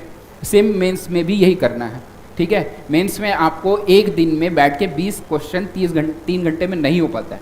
मैं जब मेंस का टेस्ट देता था, जब मैं टेस्ट देना शुरू किया तो पहले मेरा मतलब यही था, जिस दिन मैं टेस्ट देता था ना कि पूरा 3 घंटे का जिस दिन टेस्ट दिया उस दिन मेरा सिर इतना तेज दर्द करता था, मैं कुछ पढ़ ही नहीं पाता था। होता है ये घर पे, है ना, बहुत ही मोनोटोनस हो जाता है। तो वाई मतलब एक कैसा है, एक कड़ी दवा की तरह, है ना। तो why not take it in a very decent amounts which is sustainable, है ना, लंबे टाइम तक आप उसको कर पाएँ इस तरह से। तो उसी तरह से टेस्ट क्वेश्चन पे भी है आपको 15-20 क्वेश्चन रोज आप लीजिए, 15-20 क्वेश्चन को आप प्रैक्टिस करिए कि हाँ ये क्वेश्चन आपने लगाया। आप वैसे करेंगे जैसे 2 घंटे का है और 100 क्वेश्चन है या 150 क्वेश्चन है 2 घंटे में, तो 15 क्वेश्चन का कैलकुलेट करिए, ठीक है। Pretty sure you can calculate it, right. तो नहीं कैलकुलेट कर पाओगे तो CSAT में क्या करोगे यार, तो यू नीड टू नो, ठीक है। CSAT की भी बात थोड़ी सी कर लेंगे। तो 15 क्वेश्चन के लिए कितना टाइम बचता है, 15 डिवाइडेड बाई 150 इंटू 120 मिनट, जितने टाइम है उतने ही टाइम में आपको क्वेश्चन न सिर्फ हल करना है बल्कि उसके गोले भी रंगने हैं, क्योंकि आपको इवेंचुअली कॉपी में टिक करने का नंबर नहीं मिलेगा, गोला भरने का ही नंबर मिलेगा। मुझे गोला भरने में भी टाइम लगता है, मैं मतलब थोड़ा सा परफेक्शनिस्ट माइंड है मेरा, तो मतलब जब तक गोला एकदम पूरा काला नहीं हो जाता था मुझे ये लगता था यार कि ये पता नहीं कॉपी चेक होगी कि नहीं होगी, है ना। अगर ऐसा कुछ आपका दिमाग है तो आप फिर उसकी भी प्रैक्टिस करिए। एवरीथिंग काउंट्स क्या है, एक सेकंड काउंट होता है एग्जाम में। वो ऐसा थोड़ा नहीं बोलेगा कि भैया कि आप नहीं रंग पाए, आपने कर तो लिया है सारे, रंग नहीं पाए कोई बात नहीं, रंग लो 5 मिनट ले लो, ऐसा कोई करता है क्या। तो everything you need to do, 15 questions कर रहे हो तो 15 गोले भरो और उसके बाद फिर आप देखो मैच कराओ कि आपका क्वेश्चन कितने 15 में सही हुए, ठीक है। 15 आपने अटेम्प्ट किया तो आपने 15 पूरे लगाए, ठीक है, या हो सकता है आपने 12 या 13 लगाए। पॉइंट ये है कि आप कितना लगाएंगे ये डिपेंड करेगा कि आपकी अपनी एक्यूरेसी कितनी जा रही है, ठीक है। अब जैसे मेरा ये है अप्रोच कि अगर मैं 100 क्वेश्चन करता हूँ तो मैं 98, 97, 99, 100 ऐसे करता हूँ, ठीक है। अब ये बहुत ही रिस्की स्टेटमेंट है, इसलिए मैंने बोला वो आग का गोला उसमें से कैसे लोग पार करते हैं ना, वो एक प्रैक्टिस का गेम है। मैं अगर घर पे कर रहा हूँ 60 टेस्ट पेपर मैंने लगाए हैं, ठीक है, और 60 टेस्ट पेपर में मैं 100 में से 95 से 100 के बीच में अटेम्प्ट कर रहा हूँ और मेरे स्कोर अच्छा आ रहा है, तो कोई भी मतलब प्रोबेबिलिटी के टर्म्स में भी 99.99% प्रोबेबिलिटी यही है कि आपका स्कोर आसपास ही होगा। स्कोर मतलब सेम नहीं, आपकी परफॉर्मेंस आसपास ही होगी एग्जाम वाले दिन। दैट्स वाई 40 अटेम्प्ट किया था 2020 में और 149 अटेम्प्ट किया था 2021 में, ठीक है, और स्कोर मेरा कम आया। अब क्यों कम आया, पॉइंट यही है क्योंकि यहाँ पे फैक्चुअल क्वेश्चंस बहुत ज़्यादा आते हैं और मैं खैर 10-15 दिन ही पढ़ पाया था, वहाँ पे मैं वीडियो में था, फिर यहाँ से आया, लॉट ऑफ फैक्टर्स को छोड़िए, मैं मतलब मेरा उतना प्रिपरेशन लेवल उतना नहीं था प्रीलिम्स के लिए, ठीक है, तो फैक्चुअल एक्यूरेसी मेरी सही नहीं हुई तो मेरा स्कोर थोड़ा घट गया, ठीक है, लेकिन आपके पास अप्रोच वही है, सेम अप्रोच से you can increase always increase your score. आपको करना वही रहेगा कि आपको एक्यूरेसी पे बहुत ध्यान देना है। आप क्वेश्चन आपने अटेम्प्ट किया 15 या 20-25 क्वेश्चन अटेम्प्ट किए, आपने मान लीजिए 23 लगाए, 2 क्वेश्चन आपको एकदम आइडिया ही नहीं है तो आप छोड़ देंगे, कोई दिक्कत नहीं है। 25 चौके 100, 4 दूनी 8, 90 से 100 के बीच में आपका अटेम्प्ट है, I think that is very decent. वो आप कहाँ पे लाई करते हो। अच्छा एक चीज़ ये भी है कि मैं बोल रहा हूँ 95 अटेम्प्ट करके आना, सारे लोग करके आओ, बाद में फिर मुझे बोलो नहीं। ऐसे भी लड़के होते हैं वो 66 अटेम्प्ट करेंगे, उनके 65 सही होंगे। वो आप क्या उस कैटेगरी के हो तो उस हिसाब से करो, ठीक है। वो आपको फिर इतना कॉन्फिडेंस होना चाहिए मैं 66 कर रहा हूँ तो 64 मतलब 100 में से 64 मेरे सही है, तो 64 दूना 128, उसमें से नेगेटिव 2 मतलब 125-26 IFS आपका क्लियर हो जाएगा, ठीक है। सेम यहाँ पे है कि अगर आपको ये लग रहा है कि मेरा 100 या 110 के आसपास अटेम्प्ट मैं कर रहा हूँ, 110 मेरा 3 या 4 गलत है और फिर मैं मतलब 90-95 से 100 के बीच में मेरा आएगा, तो आप उस टाइप के बंदे हो तो आप वैसे ही करो, ठीक है। तो ये इसीलिए मैं बोल रहा हूँ एक रिस्की चीज़ है। मेरी अप्रोच होती है, प्लीज़ अंडरस्टैंड, अगर आप देखिए आप खुद एग्जामिनर होंगे तो आप अपने आप को बहुत अच्छे से नंबर आप दे सकते हैं ना, क्योंकि आपको पता है क्या है। Same if you try to read examiners mind, वो किस तरह से एग्जाम सेट कर रहा है, वो उसके लिए ही ये क्वेश्चन पेपर मार्केट में उपलब्ध होते हैं। और वही मैंने पहले जो स्टेटमेंट दिया, दिस इज जो सबसे बड़ा टूल होता है और सबसे ज़्यादा लेस यूज्ड होता है। कोई इसको यूज़ नहीं करता है, सब दुनिया भर की चीज़ें पड़ी हुई हैं, सब आप लोग वहीं पे दिमाग लगाते हैं, ये भी कर लूँगा वो भी कर लूँगा, घटना सारी चीज़ें। इसलिए मैं बोला कि एक लिमिटेड कंटेंट पे रहिए, लेकिन जो प्रीवियस ईयर के क्वेश्चन पेपर आपको याद होने चाहिए, एटलीस्ट 5 साल के तो आपको याद होने चाहिए, और वो क्वेश्चंस आपको करने का फिर अप्रोच भी आपको पता होगा कि यहाँ क्यों ऐसे पूछा गया है, ठीक है। एनीथिंग एल्स सी सेट पे जाने से पहले इसमें और कुछ मेरे ख्याल से नहीं है, ठीक है। सी सेट में क्विकली बता देता हूँ, मैं देखो आई थिंक मैं सही व्यक्ति नहीं हूँ सी सेट बताने के लिए, फिर भी आई ट्राई कि कैसे एक बेसिक से अप्रोच करना होता है। अगर आपको मैथ में डर लगता है, ठीक है, तो वहाँ पे एक बहुत ही सिंपल सेक्शन होता है जिसे कहते हैं, वो मेरे ख्याल से कम्युनिकेशन वाला एक आता है, एक LR का आता है, एक पैसेज का आता है। हिंदी में पैसेज होते हैं वो बहुत ही स्कोरिंग होते हैं, आप पढ़िए और सीधे उसके आंसर उसमें दिखते हैं, ठीक है। और ये आपको प्रैक्टिस करनी है। इस सी सेट में तो बोल रहा हूँ, अगर कोई फंस रहा है तो सीधे 10 साल के टेस्ट पेपर के अलावा कभी कहीं कोई बुक पे जाना ही नहीं, ठीक है। उसके सोल्यूशन किसी ने अच्छे से बताए हैं कहीं से भी, वॉट एवर इज सोर्स, मैं वो मुझे आइडिया नहीं है, वो आप देख लीजिएगा। जहाँ सही सोल्यूशन बताया है वहाँ पे आप सोल्यूशन देखिए। 10 साल के टेस्ट पेपर को आपको पूरे अच्छे से सॉल्व करना है जो भी आया है। अगर किसी का सी सेट फंसता है, बिकॉज आई एम सीइंग और मैं सुन भी रहा हूँ कि कई लोग सी सेट में फंस रहे हैं 2-3 साल से, है ना। सी सेट में लोगों का बढ़िया, मतलब एक मेरा फ्रेंड है इंजीनियर है, वो भी बोला यार कि मेरा बहुत अच्छा नंबर आया था, मेरे ख्याल से 2022 की ही बात बता रहा था वो, कि काफ़ी अच्छा, वो कट ऑफ से भी उसके 10-20 नंबर ऊपर था, लेकिन सी सेट में फंस गया वो, ठीक है। तो ये क्या है कि ये लोग तो वो लोग हैं जो कि लापरवाह हो गए, कि वो बहुत ज्ञानी समझते हैं अपने आप को, इसलिए वो लापरवाह हो गए। लेकिन जो लोग जैसे हैं जिनको सही में फंसता है सी सेट, राइट, मैथ्स में अगर प्रॉब्लम है तो एक जो कम्युनिकेशन वाला क्वेश्चन आता है, अभी तो क्वेश्चन नहीं है मेरे पास, बट आप उसमें अगर देखोगे ना तो क्वेश्चंस में आपको देख के कॉमन सेंस से लगेगा यार कि यही इसका आंसर होना ही चाहिए और कुछ हो नहीं सकता। एक्सट्रीम ऑप्शंस तो पहली बात तो कभी भी किसी भी एग्जाम में ऑब्जेक्टिव में सही होता नहीं है, ठीक है। मतलब ऐसा नहीं है एक्सट्रीम ऑप्शन भी गलत मतलब सही होते हैं, बट मैं किस हिसाब से आपको बोल रहा हूँ, आप समझिए मेरी बात को, कि majority of the time 80 to 90% आपके ऑप्शन सही होंगे। मैं यहाँ पे आपको एकदम फुल प्रूफ चीज़ें बताने के लिए नहीं आया, मैं आपको वो बताने आया हूँ which will work in majority of the cases, जो आपके सिलेक्शन के चांसेस को बढ़ा देगा, ठीक है। कम्युनिकेशन वाला जो एक क्वेश्चन होता है, पैसेज के क्वेश्चंस मैं मैथ्स के अलावा बता रहा हूँ, और इसके अलावा मेरे ख्याल से वो जो वेन डायग्राम वगैरह पे कुछ चीज़ें हैं, LR लॉजिकल एबिलिटी और रीजनिंग वगैरह के कुछ क्वेश्चंस होते हैं, तो उसमें इतना वो डाइवर्सिफाइड पूछते हैं सी सेट में भी, कि मेरे ख्याल से वो 100 में से कितने 33 क्वेश्चन 34 क्वेश्चन सही करना है, ठीक है। तो 40 से 45 का आपने टारगेट रखा। अब यहाँ पे भी ये है कि सेफ खेलिएगा, क्योंकि यहाँ पे आपको सिर्फ कट ऑफ क्लियर करना है, तो यहाँ पे आप 100 में से 90 मत अटेंड करना, ठीक है। यहाँ पे कोई ज़रूरी नहीं, यहाँ पे आपकी मेरिट नहीं बन रही है, यहाँ पे आपको एकदम डेड श्योर होना है कि ये मुझे पता है तभी, क्योंकि यहाँ बाहर हुए तो बहुत दर्द होगा, ठीक है। वहाँ पे आप पूरा बैटिंग करिए, पूरा मतलब कहते हैं स्लॉगिंग कहते हैं ना, लास्ट में क्रिकेट में क्या होता है, जब लास्ट 2 ओवर होते हैं 2020 में, लास्ट 5 ओवर, तो स्लॉगिंग होती है ना, वहाँ पे आप स्लॉगिंग करिए with the approach that I have told you, right. तो यहाँ पे आपको प्रीवियस 10 साल के क्वेश्चन पेपर लगाने के साथ वही आपको जो भी इसमें आपका क्या वीकनेस वाला एरिया है उसको हट करके क्या आपको लगता है कि किस में आप कंफर्टेबल हैं, आप पैसेज में हैं, लॉजिकल वाले क्वेश्चन में हैं, या फिर आप जो है ये इसमें जो कम्युनिकेशन वाले क्वेश्चन आते हैं, कम्युनिकेशन में भी मतलब ये तो मैं देखता हूँ कम्युनिकेशन के 30-40 क्वेश्चन आते हैं मेरे ख्याल 30 उसके आसपास, और वो मतलब कहीं से भी यार देख लो यार, कोई भी मैं तो सिर्फ क्या करता था कि एग्जाम के जिस दिन होता था, जो गैप होता था ना, मेरे ख्याल से 2 घंटे का गैप मिलता है ना, इसमें 3 घंटे का फर्स्ट और सेकंड पेपर की, जो उस बीच में पिछले साल का क्वेश्चन पेपर और उसका क्या आंसर है बस वो पढ़ लेता था मैं, ठीक है। तो उतने से हो जाता था, और मैं ऐसे अटैम्प्ट करता था, क्या 75 अटैम्प्ट किए थे, 15 गलत हुए, तो ऐसे ही है 110-12 नंबर ऐसे कुछ आए थे मेरे ख्याल से, ठीक है। तो ये मेरा अप्रोच है, मेरा अप्रोच सही आपको नहीं लगेगा, कोई ज़रूरत नहीं उसको फॉलो करने की, मैंने आपको एकदम बेसिक से अगर आपको करना है तो क्या अप्रोच है वो मैंने बता दिया है। ये आपका पुल अप प्रीलिम्स की स्ट्रैटेजी हो गई। अब मेंस आई गेव टिल 2018, तब तक जो है ज्योग्राफी के बहुत ही मतलब इजी से क्वेश्चन आने शुरू हो गए थे। यहाँ पे बहुत अच्छे से क्वेश्चन आते हैं, जैसे कि आपका ओशन करंट और ये सब पे पूछा था 2019 में, राइट। तो इस टाइप के अच्छे क्वेश्चन है। तो ज्योग्राफी का वही रस्तानिल मैम का जो वीडियो है वहाँ से मैंने पढ़ा हुआ था, और उसमें पूरा आपको मिल जाएगा, आपका इंडियन ज्योग्राफी, वर्ल्ड ज्योग्राफी, सारी चीज़ें वो बहुत ही मोर देन सफिशिएंट है यार। उसी को मतलब मैं यही बोलूँगा कि कभी एक सोर्स पकड़ लो यार, कोई भी हो, मेरा जो बता रहा हूँ ठीक है, आपने जो पढ़ रहा है जो कोई भी है, जहाँ पे आपको लग रहा है कि यूपीएससी में या यूपीपीएससी में पूछे हुए क्वेश्चन सारे आंसर हैं, 80-90% कवर कर रहा है, उसी को पढ़ के 5, 6, 7, 8, 10, 20, 100 कितना आपके पास टाइम, कितनी आपकी क्षमता है, उस पर आप कितना आप कर पाएंगे, उसी को एक ही सोर्स पकड़ो और 100 बार करो। 100 बार का मतलब सर आप समझ रहे हो ना कि वो वैसे हाइपरबोली।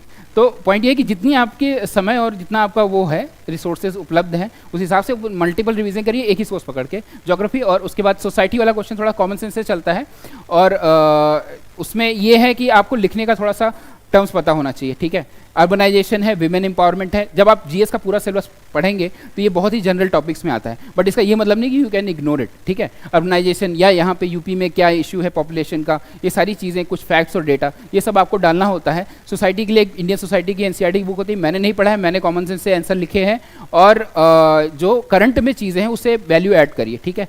तो ये आपका सोसाइटी हो गया। और हिस्ट्री में मॉडर्न इंडियन हिस्ट्री का बुक जो है उनका राजीव वहीर का, वो आपका काम करेगा।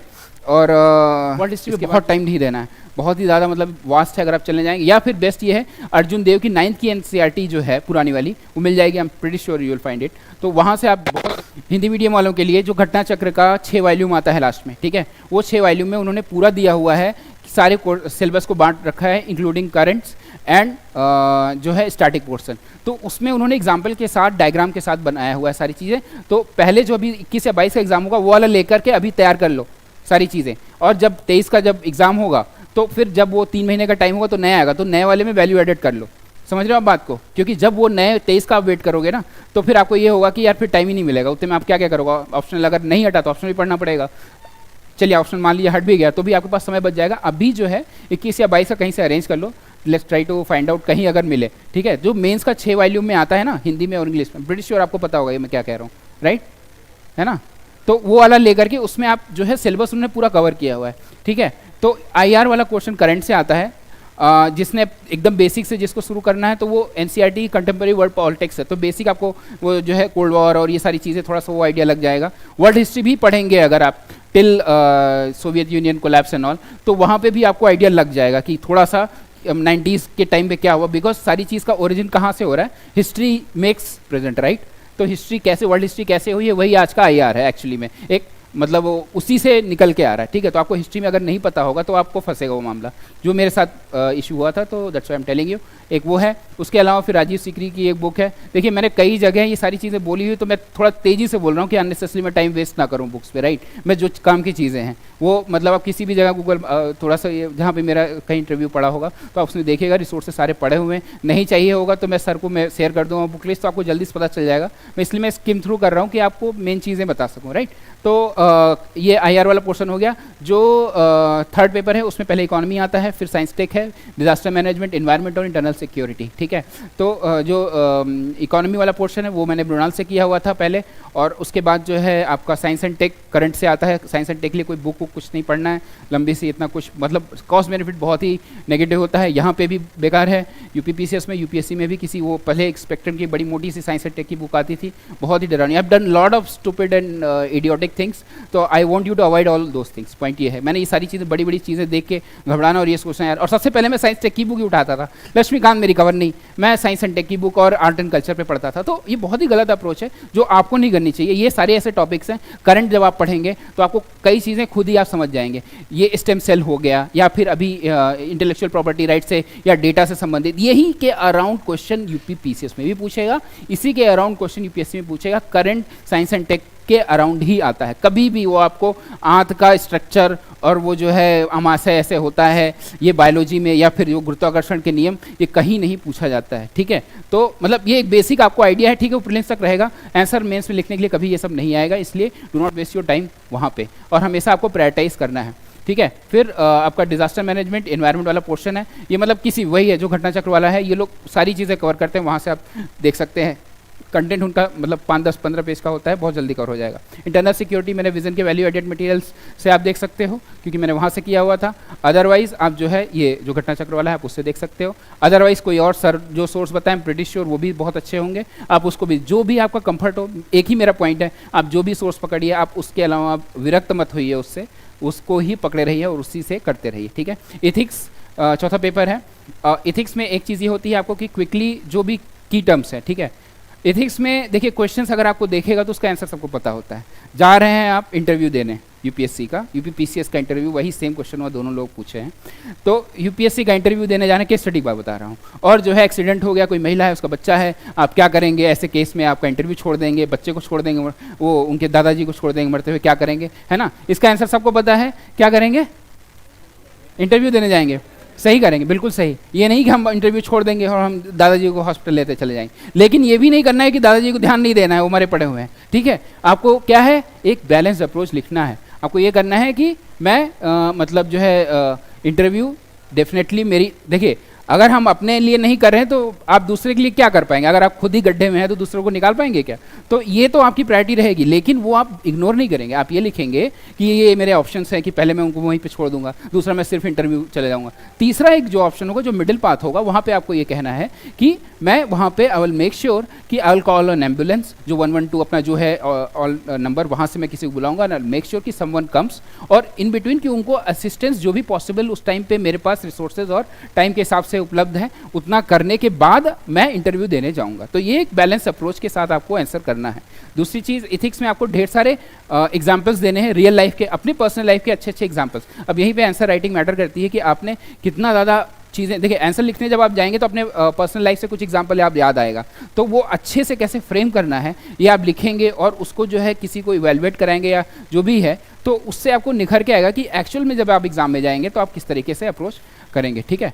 तो उसमें की टर्म्स है वो आपको देखना होता है। यार लेक्सिकॉन की एक बुक हुआ करती है, actually it hasn't gone anywhere, लेकिन पॉइंट ये है कि मुझे उससे कुछ समझ में नहीं आया वेरी ऑनेस्टली। अब जो बुक है बहुत ही स्टैंडर्ड बुक्स है, लेकिन सब उसी से पढ़ते हैं, लेकिन मुझे ज़्यादा कुछ समझ में नहीं आया। तो पॉइंट क्या है, विजन का वैल्यू एडेड मटेरियल है, वहाँ पे भी उन्होंने जो है एथिक्स पे पूरा कंटेंट बना रखा है। मैंने क्या किया था, जो भी सब टॉपिक्स पे सारे जो ये in fact majority of the portions के लिए मैंने किया था, जो भी मेजॉरिटी ऑफ पोर्शन में यही है, आपको वो की टर्म्स आपको देखना है, उसको पढ़ना है, और उसके बाद उसके अराउंड क्या उसकी डेफिनेशन है, कुछ जैसे लॉ और इथिक्स है, तो लॉ के, अब जैसे किसी आप लॉ वर्सेस इथिक्स का कुछ क्वेश्चन आ गया, तो आप लॉ एक लैटिन वर्ड लिगारे से, लेक्स से डिराइव होता है, इस तरह की चीज़ें जब आप लिखेंगे वो उसमें दिया विजन के वैल्यू एडेड मटेरियल में। तो एग्जामिनर विल नो कि आपको जो है अच्छा सा बैकग्राउंड थोड़ा सा पता है और थोड़ी कुछ नई चीज़ें देने की बात कर रहे हैं। ये एक एग्जाम्पल है, आप कुछ भी और एडिशन ऐसा कर सकते हैं, और कितना बढ़िया आप एडिशन करते हैं, एक पेंटिंग की तरह है आंसर राइटिंग, बड़ी सीधी सी बात है, ठीक है।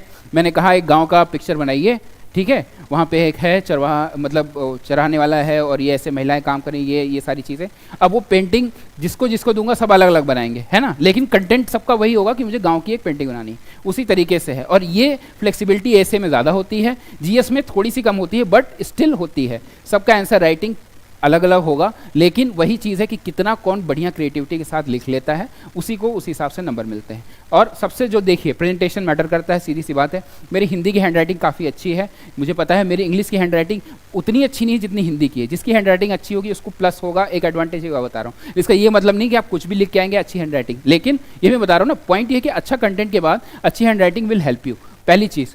और अगर आप अच्छी हैंडराइटिंग नहीं है तो जैसे मेरी भी बहुत अच्छी नहीं थी, ठीक है, लेजिबल थी, लेजिबल समझ में, पढ़ने में आ रहा है, थे अगर वो जो है इशू है तो आप एटलीस्ट साफ लिखने का प्रयत्न करें, ठीक है। साफ लिखने के, अगर आपका दोस्त वो पढ़ पा रहा है तो मतलब ठीक है, अदरवाइज कुछ ऐसा अक्षर आप बना रहे हैं या ऐसा नंबर आप ऐसे लिख रहे हैं जो कि लेजिबल नहीं है, पढ़ने में नहीं है, तो आप थोड़ा सा उसको इंप्रूव करने की कोशिश करिए।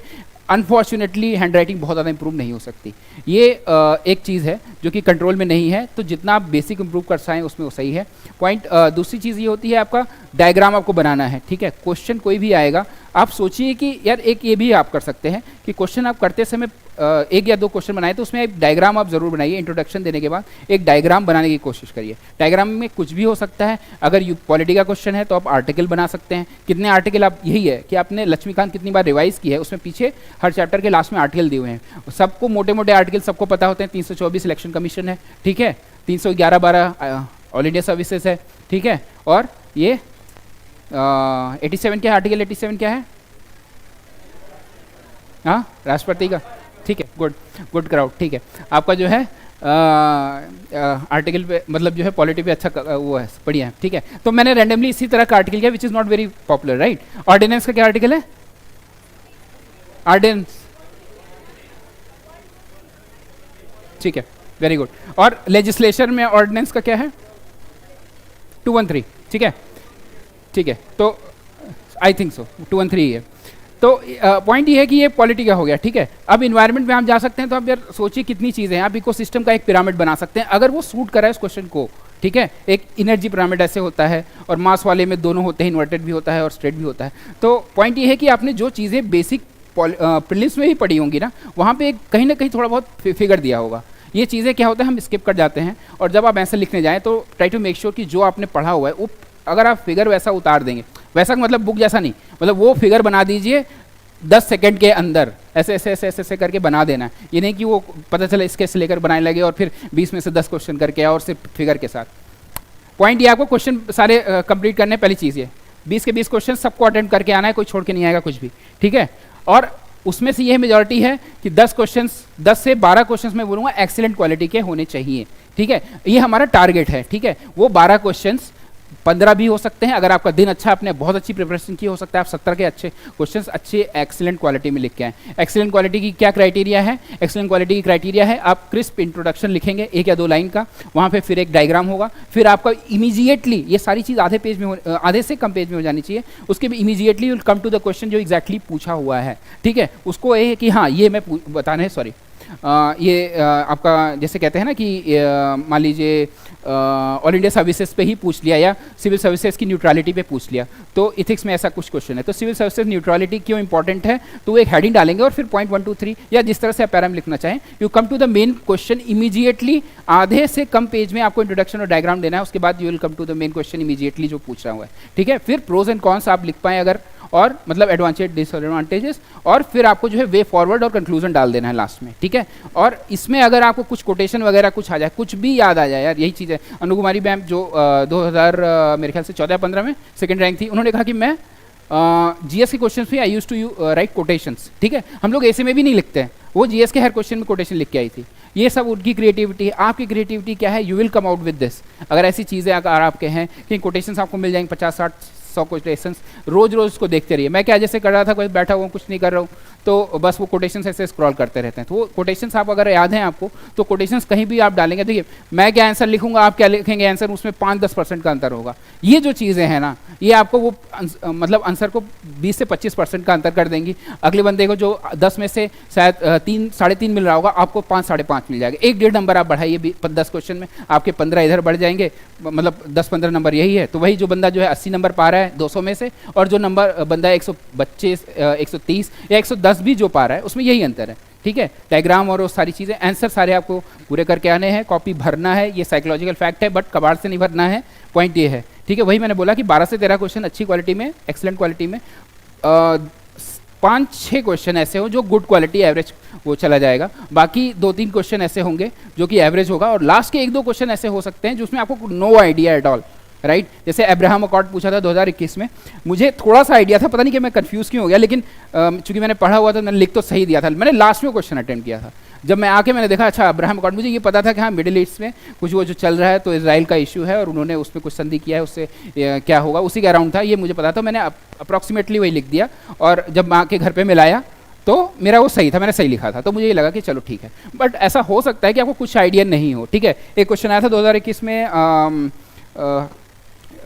क्या था, साइबर डोम करके एक परियोजना पूछी थी, ठीक है। वो चूंकि यूपीएससी में एक question, that's what I am also saying कि यूपीएससी में एक क्वेश्चन पूछा हुआ था साइबर डोम का, केरल का पुलिस डिपार्टमेंट की ये साइबर की स्कीम है। अब चूंकि मैंने यूपीएससी का क्वेश्चन पेपर देखा हुआ था, मैं नहीं दे रहा हूँ UPSC, but due to practice मैंने यूपीएससी के टेस्ट पेपर सॉल्व किए थे।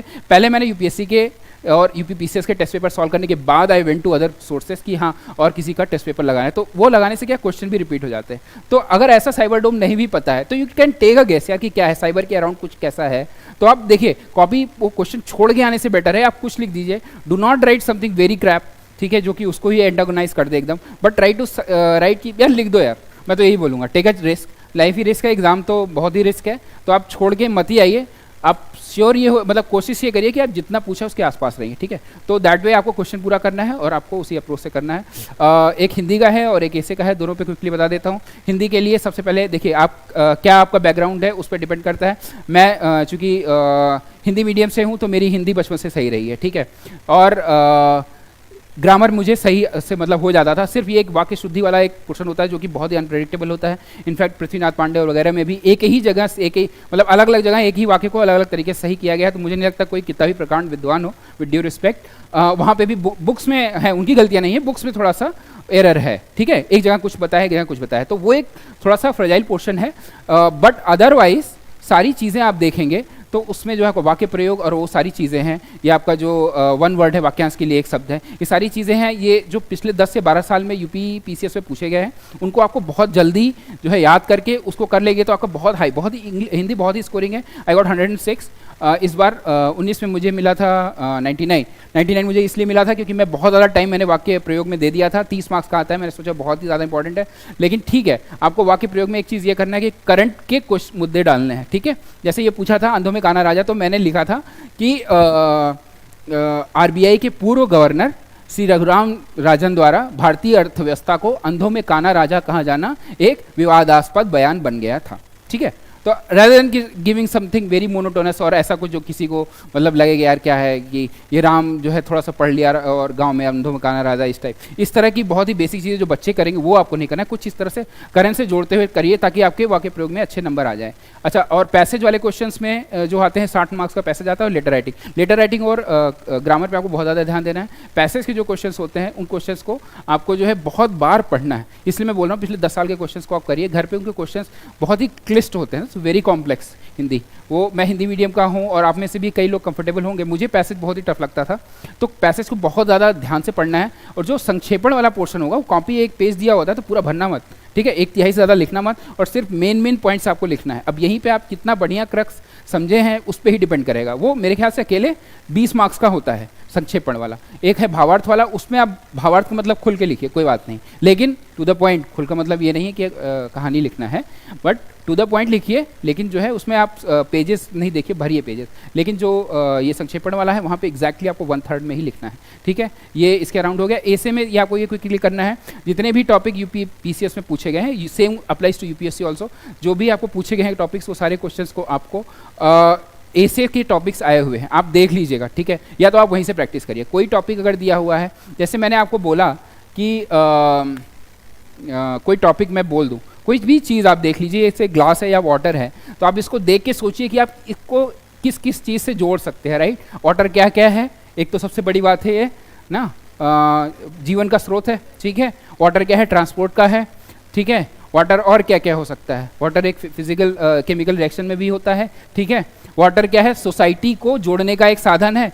अगर पानी नहीं होगा तो क्या समाज में है ना अव्यवस्था आ जाएगी, लोग आपस में लड़ेंगे, ठीक है। इतिहास में भी पानी का क्या रोल रहा है, ठीक है, ठीक है। ज्योग्राफी में तो वाटर है ही, हर जगह आप बता सकते हैं। पॉलिटी में क्या है, पॉलिटी में वाटर का कोई रोल बता सकता है, पॉलिटी और वाटर को कुछ कनेक्ट कर सकते हो? फंडामेंटल राइट्स, ठीक है। वाटर ट्रीटीज जितनी भी हैं, ठीक है, Indus water treaty India Pakistan का इशू, इंटरनेशनल वाटर अपने यहाँ कृष्णा का और ये कावेरी वाटर डिस्प्यूट, इतने ट्राइब्यूनल्स बने हैं, 1960 से बने हुए हैं और अभी तक सॉल्व नहीं हो पाया है मामला। ट्राइब्यूनल्स का कुछ ना कुछ चलता रहता है, ठीक है। उसमें सुप्रीम कोर्ट ने अपने अंडर में ले लिया है पहले एक article 262 I think water board बनाया है उसके अंतर्गत, तो वो जो है सुप्रीम कोर्ट के एडजुडिकेशन में हटाया था, लेकिन सुप्रीम कोर्ट ने ड्यू एक उनकी पावर है जिसपे कि they have complete right to do complete justice, है ना, एक आर्टिकल है, याद नहीं है नंबर उसका, तो उसके अंतर्गत उन्होंने कहा कि they can also take a decision on that. तो इस तरीके से आप वहाँ पे इकोनॉमी में वाटर कैसे, एग्रीकल्चर, एनर्जी, हाँ एग्रीकल्चर, हाँ कृषि, एनर्जी, ऊर्जा में, है ना, ठीक है, पर्यावरण में और आपदा प्रबंधन में, पानी अगर बाढ़ डैम टूट गया, इंटरनल सिक्योरिटी वाटर, सोचिए, हाँ आईआर तो खैर है ये इंडस वाटर ट्रीटी हुआ।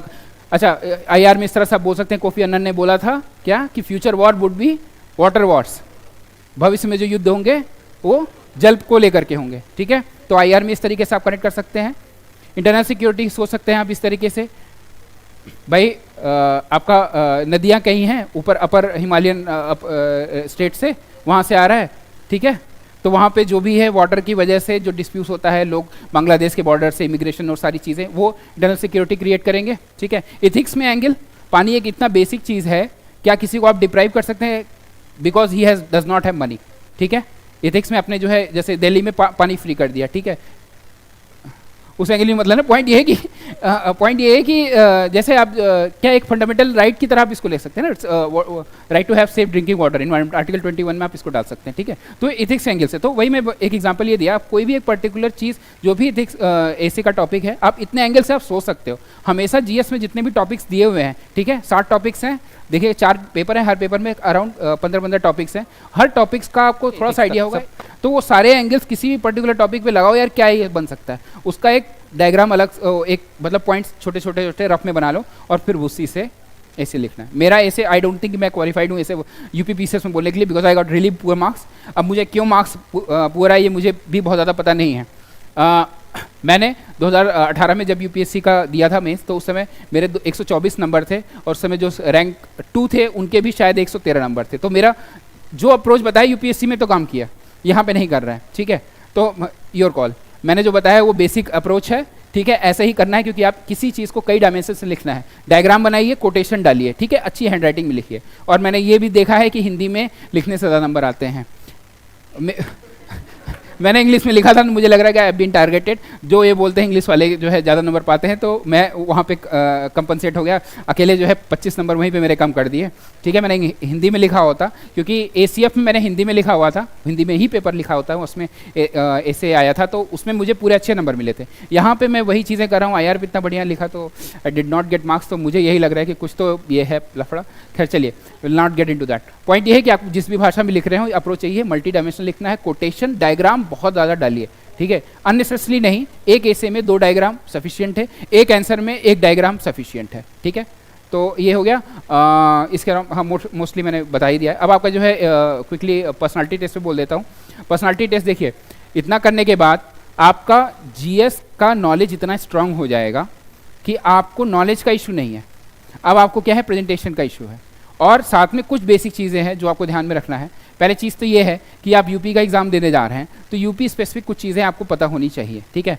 मैं यूपी पीसीएस के एग्ज़ाम में फैक्चुअल चीज़ें पूछेंगी, यूपीएससी में फैक्चुअल, वहाँ पे भी आता है यार फैक्ट्स पता नहीं क्या है, फैक्ट्स से मेरी कभी दोस्ती हो नहीं पाई, तो मेरी जो भी स्टेटमेंट्स होते हैं उसमें फैक्ट्स बार बार आता है। It's a painful point for me, आखिरी सेल आई थिंक।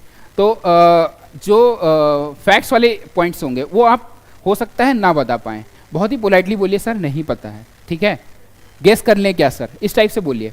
अदरवाइज आपका जो अप्रोच होना चाहिए, जो आपने जीएस में मेंस में पढ़ा है वही आपका आधार रहेगा, आपके आंसर वहीं से निकलेंगे। आप देखिएगा आधे घंटे में जब आपका इंटरव्यू होगा आपका ब्रेन फ्रीज हो जाएगा, आपको कुछ नहीं पता चलेगा क्या हो रहा है। आपने जो पढ़ा हुआ है 1-2 साल में, जो दिमाग में आपने लक्ष्मीकांत रटी है, जो आपने मॉडर्न इंडियन हिस्ट्री स्पेक्ट्रम की पढ़ी है, वहीं से आंसर निकलेगा और कहीं से आ ही नहीं सकता है। आपने जो है 10 दिन पहले कुछ कहीं से वो कर लिया होगा, ठीक है, वो हेल्प करेगा, लेकिन पॉइंट यही है कि जो आपका बेस है वो आप मतलब फंडामेंटल है आपकी नॉलेज का, वहीं से आंसर निकलेगा। करंट आपको 1 महीने का बस देख लेना है, और उसके अलावा जो है आपका लंबा हो रहा है, एनीवे ठीक है, लंबा हो रहा है विल्स नहीं, मैं मतलब यार फ्लो में बोले जा रहा हूँ। I really do not know कि आप लोग को मतलब कितना कंफर्टेबल है और आप लोग बोर होना चाह रहे हैं, तो will cut it short, point ये नहीं। भूख लग रही है, ठीक है। हाँ तो बस वही है, मेरे ख्याल से इसके बाद पीटी में यही आपको करना है, आपका करंट का आपको देख लेना है, ठीक है। और जो है बस मोस्टली इसी के अराउंड रहेगा। आपका जो अपना बायोडाटा है उसके हिसाब से आप प्रिपरेशन कर सकते हैं, ठीक है। अपना जो बायोडाटा है उसके हिसाब से प्रिपरेशन करिए। ये नहीं होना चाहिए कि किसी और से, यार वो पेट्रोलियम इंजीनियरिंग का बंदा है, मैं बायोटेक का हूँ, अगर मैं उसके क्वेश्चंस पढ़ के जाऊँगा तो वो मेरे से थोड़ा नहीं पूछेगा। पर्सनालिटी टेस्ट आपका पर्टिकुलर बायोडाटा जो भी है, आपने कहाँ से ग्रेजुएशन किया है, क्या आपका ऑप्शनल है, वो उसके अराउंड आपका 70% प्रिपरेशन होना चाहिए। करंट उसके बाद है करंट, और वो बेसिक चीज़ है, यही आपका रहता है। पोलाइटली आंसर दीजिए, कभी भी कंट्रोवर्शियल टॉपिक जो है उसमें बैलेंस, गवर्नमेंट को कभी आप बुराई नहीं करेंगे, ठीक है। पूछा ये है कि किसी ने इन्फोर्समेंट डायरेक्टरेट सबको बंद कर रहा है ये वो, तो आपको वही बोलना है जो गवर्नमेंट कर रही है, ठीक है। और उसका गवर्नमेंट कोई भी चीज़ करेगी विद ए लॉजिक करेगी, वो उसके पास एक अथॉरिटी अगर दी गई है तो वो they can not run in a random way, वो जो भी कर रहे हैं with power, because they have the authority and they are doing something which is as per the law. तो आपको वही बोलना है, गवर्नमेंट की आप बुराई नहीं करेंगे, टेक अ मिडिल पाथ, और मोस्टली यही रहेगा, ठीक है। बाकी आप क्वेश्चन अगर हम डिस्कस करना चाहें तो कर लेना, तो हाँ ठीक है। नहीं ऑल डिपेंड्स की मुझे कोई इशू नहीं है, ऑल डिपेंड्स आप लोग के पास कितना टाइम है। 5 मिनट ब्रेक, हाँ क्या पे बात कर लेते हैं ना इस पे, क्वेश्चन में बात करना, हाँ। जैसा आप बताएं। हाँ, मैं बताता रहूँगा, क्वेश्चन नहीं बोलूँगा, उसी का जवाब आपको देना है। चलिए चलिए भाई, very good afternoon to all of you. और चलिए बहुत शुक्रिया, बहुत शुक्रिया। और देखिए कि जब भी कोई चीज़ का आयोजन होता है, किसी भी चीज़ का, तो अलग बात है कि आप कुछ चीज़ पूछते हैं, कुछ आपको अपनी तरफ से बताई जाती है, लेकिन इसका एक उद्देश्य होता है, कोई मोटिव होता है। आखिरकार एक सेमिनार का आयोजन 18 नवंबर को स्थापना दिवस के दिन हुआ था। उस दिन आपको बहुत सारे चयनित लोगों से बातचीत करने का अवसर मिला, लेकिन फिर भी हम लोग एग्ज़ाम के करीब सारी टीचर मिलकर के आपके साथ हेल्प कर रहे हैं। लगातार आपको रणनीति में केवल ये बता रहे ज़्यादातर क्या आपको नहीं करना है, लेकिन जो व्यक्ति सफल हो चुका है तो कम से कम वो इस पर फोकस करेंगे कि आपको करना क्या है। तो आदरणीय नीरज सर का भाई ये मन था कि आप लोग तो लगातार ये गाइड करते हैं कि इससे बचना है, लेकिन कम से कम हमारे बच्चों को ये तो पता चल पाए कि अंतिम 2 महीने में क्या करके नंबर 1 बना जा सकता है। ये इसका उद्देश्य है आज के सेमिनार का, क्योंकि प्रबंधन का खेल है। सिविल सेवा का पूरा एग्जाम जो है आपका, एक सीमा के बाद जो सीरियस और गंभीर बच्चे होते हैं, नॉलेज लेवल पर सब ठीक हो जाते हैं। प्रॉब्लम कहाँ आती है? मैनेजमेंट लेवल पर। ये मैनेजमेंट लेवल अपनी तैयारी के समय भी, और खासकर एग्जामिनेशन हॉल में वो 2 घंटे का मैनेजमेंट कैसा रहेगा, ये बहुत मायने रखता है। अक्सर इस पर बातचीत नहीं होती, तो मैं अपनी तरफ से भी ये चाहूँगा कि अतुल जी इस पर डिस्कस करेंगे आपसे कि एग्जामिनेशन हॉल का जो 2 घंटे होते हैं, क्योंकि देखिए हॉकी का खिलाड़ी साल भर प्रैक्टिस करता है, क्रिकेट में भी बहुत अभ्यास नेट पर किया जाता है, लेकिन मायने ये रखता है कि ऑन द फील्ड आप कैसे करते हैं, और उसी समय सारा गेम होता है। तो हम ये चाहेंगे कि लास्ट में भी इस पर भी बातचीत होगी, लेकिन कुछ आपके सवाल आए हैं, क्योंकि अपनी तरफ से जो बहुत ज़रूरी है, जो आपको हर हाल में करना ही है, और जो नहीं करना है वो हम लोगों ने बता दिया। क्या करना चाहिए वो सर ने बता दिया आपको, लेकिन उसके बाद भी ये सच्चाई है जिस पर कोई बात नहीं करता। हर बच्चों की बहुत छोटी छोटी जेन्युइन प्रॉब्लम होती है, और जिन प्रॉब्लम पे न कई बार चयनित बच्चे भी बात नहीं करते, टॉपर्स भी बात नहीं करते, और आप भी इसको कई बार हेजिटेट होकर के पूछ नहीं पाते। लेकिन खुशी की बात है कि आज जो आपके सवाल आए हैं मेरे पास, इन सवालों पे वो बात है जो वाकई में लोगों की समस्याएं होती हैं, लेकिन वो कोई कहता नहीं, बातचीत नहीं करता है। तो कुछ सामाजिक मुद्दे से जुड़ी हुई भी प्रॉब्लम है जो आपको तैयारी के समय आपकी तैयारी को बाधित करती हैं, उससे भी आदमी को निपटना होता है, टैकल करना होता है, तब एग्जामिनेशन में जाकर के आपको सफल होना होता है। तो अब कोशिश करेंगे अपनी तरफ से। फिलहाल पूरी बात अतुल जी ने आपको बता ही दिया, समझा ही दिया कि बुक्स क्या क्या प्रेफर करना है, कैसे कैसे पढ़ना है, किस चीज़ों पर ध्यान देना है, किस पर ध्यान नहीं देना है। लेकिन एक बात का यहाँ ध्यान रखिएगा, सबकी रणनीति एक जैसी नहीं होती। हो सकता है सर का अप्रोच कुछ दूसरा हो और आपका अप्रोच उससे कुछ दूर हो, तो आपको ऐसा महसूस हो लगे कि हमने तो अभी वो ऐसा कुछ किया ही नहीं जो सर ने किया, इसका मतलब हम पहले से फेल हो गए। ऐसा बिल्कुल भी नहीं हो सकता। कुछ बेसिक्स होते हैं, कुछ कॉमन चीज़ें होती हैं जो हर व्यक्ति को करना होता है, लेकिन सबकी स्ट्रेटजी अलग अलग हो सकती है, ये भी सार्वभौमिक सत्य है। तो इस पर बहुत ज़्यादा डिप्रेशन में आप लोगों को नहीं आना है। अब सीधा हम शुरुआत करेंगे आज की क्लास में, तो इसकी बात करेंगे कि आप लोगों को क्या सवाल है। मैं सवाल सर से करूंगा, सर उसका आपको संक्षिप्त में जवाब देने का प्रयास करेंगे। ठीक है, तो सबसे पहला क्वेश्चन जो है बच्चे का, सईद फ़हीम किसी का नाम है, जरूरी नहीं कि मैं नाम सभी बच्चों का लूँ। एक चीज़ मैं और भी बता दे रहा हूँ कि हो सकता है बहुत सारी पर्चियाँ ऐसी भी आई हूँ कि आपका सवाल ना आए, तो आपका ऐसा लगेगा कि हमने पर्ची लिखी लेकिन मेरा सवाल नहीं आया। तो इन सवालों में मैं कोशिश करूँगा कि मैंने सारे क्वेश्चंस को सुना कि सर ने आपको क्या क्या बताया है। ऐसे सवाल जो इसमें शामिल होंगे जिसका उत्तर आपके पूछने से पहले ही सर ने दे दिया है, तो वो क्वेश्चन मैं नहीं उठाऊंगा। ऐसे क्वेश्चन जो सर ने बताया भी नहीं, अक्सर हम लोग भी बातचीत नहीं करते और वाकई वो जेन्युइन प्रॉब्लम बच्चों की होती है, सामूहिक रूप से सबको लाभ हो सकता है। हम बात उन्हीं प्रश्नों पर करेंगे। ठीक है, चलिए पहला सवाल आपका है कि एक बच्चे का क्वेश्चन है अतुल जी कि जिन्हें 2023 में प्री देना हो और अब एग्जाम की तैयारी पहली बार शुरू की है, फर्स्ट अटेम्प्ट हो, तो सबसे बड़ी चुनौती अंतिम समय में आ रही है कि 3 महीने में आखिर हम एक दिन में कितने सब्जेक्ट लेकर चले। और पिछले साल भर में जो मेहनत की गई उसमें हमारे पास बहुत सारे टेक्स्ट बुक भी हैं, संस्थानों की भी हैं, कोचिंग के भी हैं, कुछ प्रेफर बुक जो टॉपर्स के हैं वो भी हैं, एनसीईआरटी जिसको ब्रह्मास्त्र कई बार मान लिया जाता है, कई बार होता भी नहीं है, ये भी है, क्लास के नोट्स हैं। इतने सारे मटेरियल्स के बीच में कितने सब्जेक्ट को डेली लेकर चलें और साथ ही साथ किस पर ज़्यादा फोकस करें, टेक्स्ट बुक पर, क्लास नोट्स पर, खुद के बनाए शॉर्ट नोट्स पर, या फिर जो कोचिंग का मटेरियल है उस पर। सवाल जटिल है, सवाल मुश्किल है, लेकिन ये अनेकों का सवाल है। लेकिन ध्यान रखिए कि इस सवाल में हमारे भी इनपुट शामिल हैं, क्योंकि जहां हमारे बच्चे लड़खड़ाएंगे उनकी तरफ से ये पूछा जाना चाहिए था, तो मैं मदद करूंगा सवाल में। ठीक है, ऐसा हो सकता है। अब बताइए। मतलब ये है कि अभी प्रिपरेशन स्टार्ट की है या पहले से कुछ किया? फर्स्ट अटेम्प्ट है, नहीं पूरी तैयारी हो चुकी है। अच्छा, लेकिन बचे हुए 3 महीने में क्या स्टडी होनी चाहिए? ठीक है। देखिए, अगर आपने 1 साल टाइम दिया हुआ है और जेन्युइनली दिया हुआ है मजूबी, तो फिर आपके लिए मतलब इस टाइम पे मैं पहली चीज़ यही बोलूँगा जो वही मैंने बोला हुआ था, आपका क्वेश्चन पेपर और जो आया हुआ है यूपीपीसीएस में 10 साल का, आपको ये है कि हर दिन आप उसके क्वेश्चन से एक बार नज़र तो मार ही लीजिए विद आंसर। ठीक है, हिस्ट्री वगैरह के ऐसे क्वेश्चंस होंगे जो वहाँ से सीधे उठा के आएंगे। ठीक है, तो आपको अब क्या आपको करना है, कौन सा चीज़ आपको टेक्स्ट बुक उठानी है या फिर आपको क्लास नोट्स उठाना है या फिर कोचिंग के नोट्स, क्या चीज़ क्या है।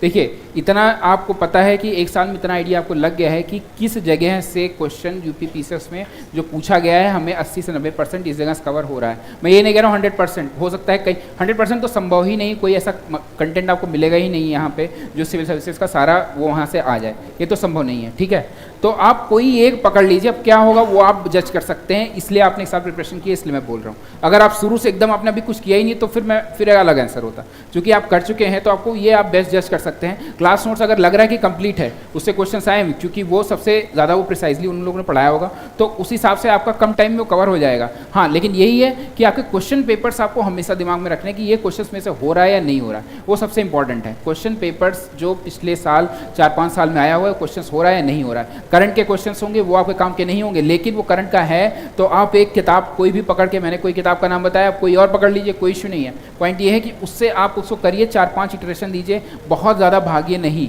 पॉइंट ये एक चीज़ पकड़ लीजिए। और मेरे ख्याल से क्लास नोट्स, अब जब जितने ऑप्शन जो आपने दिए हैं उसमें मुझे क्लास नोट्स इसलिए सही लग रहा है क्योंकि आई एम अज्यूमिंग कि वो सारी चीज़ें उन्होंने एग्जाम के पॉइंट ऑफ व्यू से ही पढ़ाते हैं। और मैं ये भी बोलूँगा, मैं जो बोल रहा हूँ उसको भी आपको, ये आपकी एनालिटिकल एबिलिटी पे होना चाहिए, आपको तुरंत जज उसको चेक करिए क्या उससे क्वेश्चंस हो रहे हैं या नहीं है, तो ये आप जज कर लीजिए। मेरे ख्याल say that should be the best option. Very good. दूसरा सवाल एक किसी स्टूडेंट का है, मैं नाम नहीं लूँगा, कि 2 सवाल यहाँ पे पूछे गए कि जैसे कि पीसीएस के क्वेश्चन का जो नेचर है फैक्चुअल तो है ही, फैक्चुअल को छोड़ के हम आगे नहीं बढ़ सकते हैं। तो यहाँ प्रॉब्लम ये है कि फैक्ट को लास्ट समय में कैसे याद करें। फिलहाल सर ने पहले ही बताया कि फैक्ट मेरा कमजोर पक्ष रहा है, लेकिन फिर भी अपनी तरफ से कमजोर पक्ष पर रहते हुए भी कुछ तो तरीका अपनाया होगा जिसकी वजह से उन्होंने क्लियर किया है। तो इसका मतलब है कि जो सर का तरीका होगा निसंदेह रूप से वह बहुत ही महत्वपूर्ण होगा। तो क्वेश्चन है कि फैक्ट को कैसे याद करें और परीक्षा कक्ष में दबाव को कैसे नियंत्रित करें, जो हड़बड़ाहट होती है, डर होती है, वो कैसे करें। पहली चीज़ तो ये है, जैसे मैंने बोला, फैक्ट्स की बात कर लेते हैं। फैक्ट्स देखिए, अगर कुछ लोग का एक होता है, देखिए एक तो ये तरीका होता है कि कुछ लोग का बाय बर्थ होगा, उनका दिमाग इस तरह से होता है, उनको फैक्ट्स एकदम कहानी की तरह याद हो जाते हैं। मेरा एक फ्रेंड था, वो मतलब ऐसे बोलता था, यार मुझे याद करने में चीज़ें बहुत दिक्कत नहीं होती, मुझे कहानी की तरह मैं पढ़ लेता हूँ, समझ में आ जाता हूँ, मुझे याद रहता है। ठीक है, मैं ये मान रहा हूँ कि आप उस कैटेगरी में नहीं है, आप मेरी कैटेगरी में जिनको फैक्ट्स में प्रॉब्लम होती है। उस केस में मैं एक चीज़ यही करता था, मैं फैक्ट्स को बार बार जितना मैं देख सकता देखता था। क्वेश्चन टेस्ट पेपर आप ज़्यादा से ज़्यादा लगाइए, टेस्ट पेपर में ही आए हुए क्वेश्चंस आपको हेल्प करेंगे। देखिए, अगर 4 ऑप्शंस दिया है, पॉइंट सिर्फ इतना है कि एक सही आंसर पकड़ना है, एक सही आंसर मतलब 3 एलिमिनेट करना है, 1-2 तो आप अपने कॉमन सेंस से हटा देंगे कि आपने पढ़ा हुआ है, बाकी 2 में जो फंसेगा वो आपने कितने टेस्ट पेपर दिए हुए हैं, आपको ये इंट्यूशन कहेगा ये 2 में से ये एक सही है। और जब आप 30-40 टेस्ट दे के जाएंगे एग्जाम में तो अपने आप वो सही होगा, आपका 10 में से 7 क्वेश्चन सही होके आएगा। कभी भी 10 में से 10 आप या तो छोड़ के आएंगे या 10 में 10 गलत करेंगे, तो उससे बढ़िया है आप यहाँ पे प्रैक्टिस घर पे खूब ढेर सारी करिए और उसके बाद वहाँ पे आपका फैक्ट्स वहाँ पे भी सही होगा। आपका देखिए प्रैक्टिस एक ऐसी चीज़ है जो मेजॉरिटी ऑफ द आपका प्रॉब्लम सॉल्व कर देगी। और प्रैक्टिस आपको क्या करना है, पिछले साल के टेस्ट पेपर्स और जो जेन्युइन कोचिंग्स हैं उनके क्वेश्चन पेपर्स दीजिए। पहले पिछले साल के 10 साल के 5 साल के जो है टेस्ट पेपर्स वो आप एकदम अच्छे से उसको करिए और घर में एग्जाम कंडीशन जो मैंने बताया 20-25 क्वेश्चन रोज करके एक्यूरेसी को बढ़ाइए। क्यों मुझसे आंसर गलत हुआ, ठीक है, ये मुझे फैक्चुअली नहीं पता था, ठीक है, ये फैक्ट्स मैंने अब देख लिया। वो क्वेश्चन आप 20 करने के बाद वो क्वेश्चन से एनालाइज भी करिए कि मुझे गलत क्यों हुआ, ताकि नेक्स्ट टाइम वही क्वेश्चन आए तो गलत ना हो। कंसेप्चुअली गलत है, फैक्चुअली गलत है, क्या चीज़ है वो आप एनालाइज करिए ताकि जल्दी हो जाए। दूसरा क्वेश्चन था एग्जाम प्रेशर, राइट। पहली चीज़ ये है, उसका भी सिंपल आंसर ये है, मैं भी ऐसे पहले पैनिक करता था, ठीक है। पैनिक करने की बात यहाँ पे होती है, मैं बता रहा हूँ, आप जाएंगे पैनिक होगा, आपका दिमाग काम नहीं करेगा वहाँ 2 घंटे में और ये होगा और आप जानते हैं ऑटो पायलट मोड में जाएंगे, सबके साथ होता है। और जो जितना सिंसियर स्टूडेंट होगा वो उतना ही ऑटो पायलट मोड समझते हैं ना, कुछ पता नहीं है, बस हवाई जहाज उड़े जा रहा है, ठीक है, मतलब वो बस भगवान भरोसे। लेकिन आपको पता है क्या उस टाइम पे हेल्प आपको करता है, आपने जितनी प्रैक्टिस की हुई है आप जाकर के वही वहाँ पे उतारेंगे। मैं बता रहा हूँ आपको क्या नहीं करना है, आपको कुछ अननेसेसरी ऐसी चीज़ नहीं करनी जो आपने घर में नहीं किया है। आप वहाँ पे आपने 100 में घर में बैठ कर टेस्ट लगाए, 100 में से आप 80 अटेम्प्ट करके आप 72 सही कर रहे हैं, आप उस टाइप के बंदे हैं। 67 करके आप 65 सही करने वाले बंदे हैं। एग्जाम में जाकर के आप 100 में से 95 ट्राई करने लगे बिकॉज यू हैव पैनिक, ठीक है, वो आपको नहीं करना है। मैं 100 में से 95 वाला हूँ, मैं जाकर के 60 में से 66 सही करने की कोशिश करूंगा, वो नहीं करना है। आपने यहाँ 3-4 महीने में पिछले और 1 साल में आपने जो अप्रोच आपकी रही आपको बदलना नहीं है। वो एक जो पैनिक करके जो मैंने, अच्छा एक यूपीएससी के इंटरव्यू में मेरा एक इशू ऐसा ही हुआ था कि मैं थोड़ा सा काम मतलब शांति में दिमाग में किसी से बात नहीं करने वाला आदमी, ठीक है, वो खासतौर से बहुत स्ट्रेस टाइम रहता है तो मैं I live with by my self, उस टाइम पे किसी से बात नहीं करना। मैं उसमें गलती क्या किया कि मतलब पता नहीं क्या हुआ, पैनिक हुआ कि मैं जाके मतलब जितने भी लोग थे सब बात करते, मैं बहुत ज़्यादा मतलब एकदम आउट ऑफ टर्न जाकर के सबसे बात करने लगा, पता नहीं क्या जो भी था। तो वो उससे अच्छा उसमें से किसी ने मेरे को गलत फंडा दे दिया, उसने बोला कि तुमको जो आए एग्जैक्टली वही बताना और नहीं तो बिल्कुल कह देना कि नहीं पता है, ठीक है। अब ये अप्रोच है तो सही लेकिन पूरी तरह से सही नहीं है। मैंने ट्राई भी बिल्कुल ट्राई नहीं किया। जरा सा उन्होंने एक कुछ पूछा था कि एक जो है उड़ीसा में या कहीं पे एक माइनिंग का इश्यू चल रहा है, फॉर IFS के इंटरव्यू की बात बता रहा हूँ, तो वो मैंने कहा कि सर मुझे पता ही नहीं, जबकि मुझे पता था वो जगह कुछ और थी, बस मैं हल्का सा सुना कि ये मुझे नहीं पता, मेरे साफ आई सेड पास सर, नहीं पता मुझे, ठीक है। तो आप जो एक एज अ पर्सन आपको पता है आप कैसे व्यक्ति हैं, आप उससे अलग जाकर के एग्जाम में मत करिए, यही बेस्ट तरीका मेरे ख्याल से रहेगा। वहाँ पे जो भी आपने प्रैक्टिस किया हुआ है, जो आप एज अ पर्सन है आप वही करिए, वहाँ पे अलग कुछ नहीं करना है, दिमाग वैसे भी ऑटो पायलट मोड में ही रहेगा। आपकी प्रैक्टिस आपको वहीं पे दिखेगी जब आपने जितने मतलब जो है जितना आप नेचुरल जो आप रहते हैं वही करिए, अलग जाकर के कुछ मत करिए बस। Very good. दूसरी बात, इसी क्वेश्चन में एक पॉइंट ये भी छिपा हुआ है अतुल जी कि जैसे जो बच्चे 2 घंटे में क्वेश्चन करते हैं, फर्स्ट टाइम में जब आगे बढ़ते हुए जा रहे हैं, अच्छा तो ठीक है टफ क्वेश्चन आया सर्कल करके आगे बढ़ जाए कि फोकस करें कि उसमें दिमाग और लगाया जाए। चलिए ठीक, फर्स्ट अटेम्प्ट में कौन से क्वेश्चन को करते हुए आगे बढ़े? ये भी बहुत सब्जेक्टिव है, मैं दूसरे तरीके से बच्चों का सवाल नहीं, ये मेरा सवाल बच्चों की तरफ से। सही। देखिए पहली चीज़ तो ये है कि मैं ऐसे करता था, देखिए क्वेश्चंस अगर मुझे लगाने हैं, ये आप पे पूरा तरह से डिपेंड करता है कि आप पॉलिटी के क्वेश्चन ढूंढते चले जा रहे हैं, ज्योग्राफी पढ़ते हैं या एक लाइन से लगाते चले जा रहे हैं। मैं दूसरे से मैं जो करता था मैं वो बता दे रहा हूँ, फिर आप अपने हिसाब से समझ लीजिए। मेरा ये है मुझे पूरे अटेम्प्ट करना है, पूरे का मतलब 90 वो है, तो उस वाले हिसाब से मेरी स्ट्रैटेजी रहेगी, ठीक है, वो मैं बता रहा हूँ। तो उसमें यह है कि मैं फिर चाहे इधर से पीछे से आगे से कहीं से भी स्टार्ट करूँ, करना मुझे है क्वेश्चन, लेकिन मैं ऐसे नहीं करता था कि जो क्वेश्चन पहले राउंड में मैं गया, ठीक है, और मुझे नहीं भी आता तो मैं उसको टिक कर दिया ऑप्शन में और क्या करता था कि जो है आया और फिर सीधे गोला भर दिया। नहीं, मुझे अगर डाउट है तो मैं उस पर ऐसे गोला या क्वेश्चन मार्क बना देता था उस वाले क्वेश्चन पे, और सबसे ऊपर क्वेश्चन के यहाँ पे ऐसे, जैसे ये पेज है ना, तो यहाँ पे ऊपर एक थोड़ा सा जगह बचा होता है, क्वेश्चन नंबर 11 मुझे डाउट में है तो मैं यहाँ पे ऐसे 11 लिख देता था कि 11 इज समथिंग, क्योंकि जब आप लास्ट में पलटेंगे ना तो ऊपर देखेंगे 11वां क्वेश्चन मेरा छूटा हुआ है, तो मैं सीधे वहीं पे जाऊंगा, ये ढूंढूंगा नहीं कि कहाँ मैंने टिक लगाया कहाँ नहीं टिक लगाया, वहाँ पे मैंने टाइम खराब किया हुआ है, ठीक है। तो वो आप देखिए ऐसे करके पहले 8 क्वेश्चन मान लिए पहले पेज में है, तो आपने मान लिया 5 कर लिए, तो ये 3 क्वेश्चन यहाँ पे पहले पेज में लिख गए जो मुझे नहीं आते हैं, ठीक है, बाकी 5 क्वेश्चन मुझे अच्छे से बताएं तो वो ठीक है। तो जब मैं ऐसे इस तरह से एक राउंड आप निकाल दीजिए, ठीक है, उसके बाद भर लीजिए,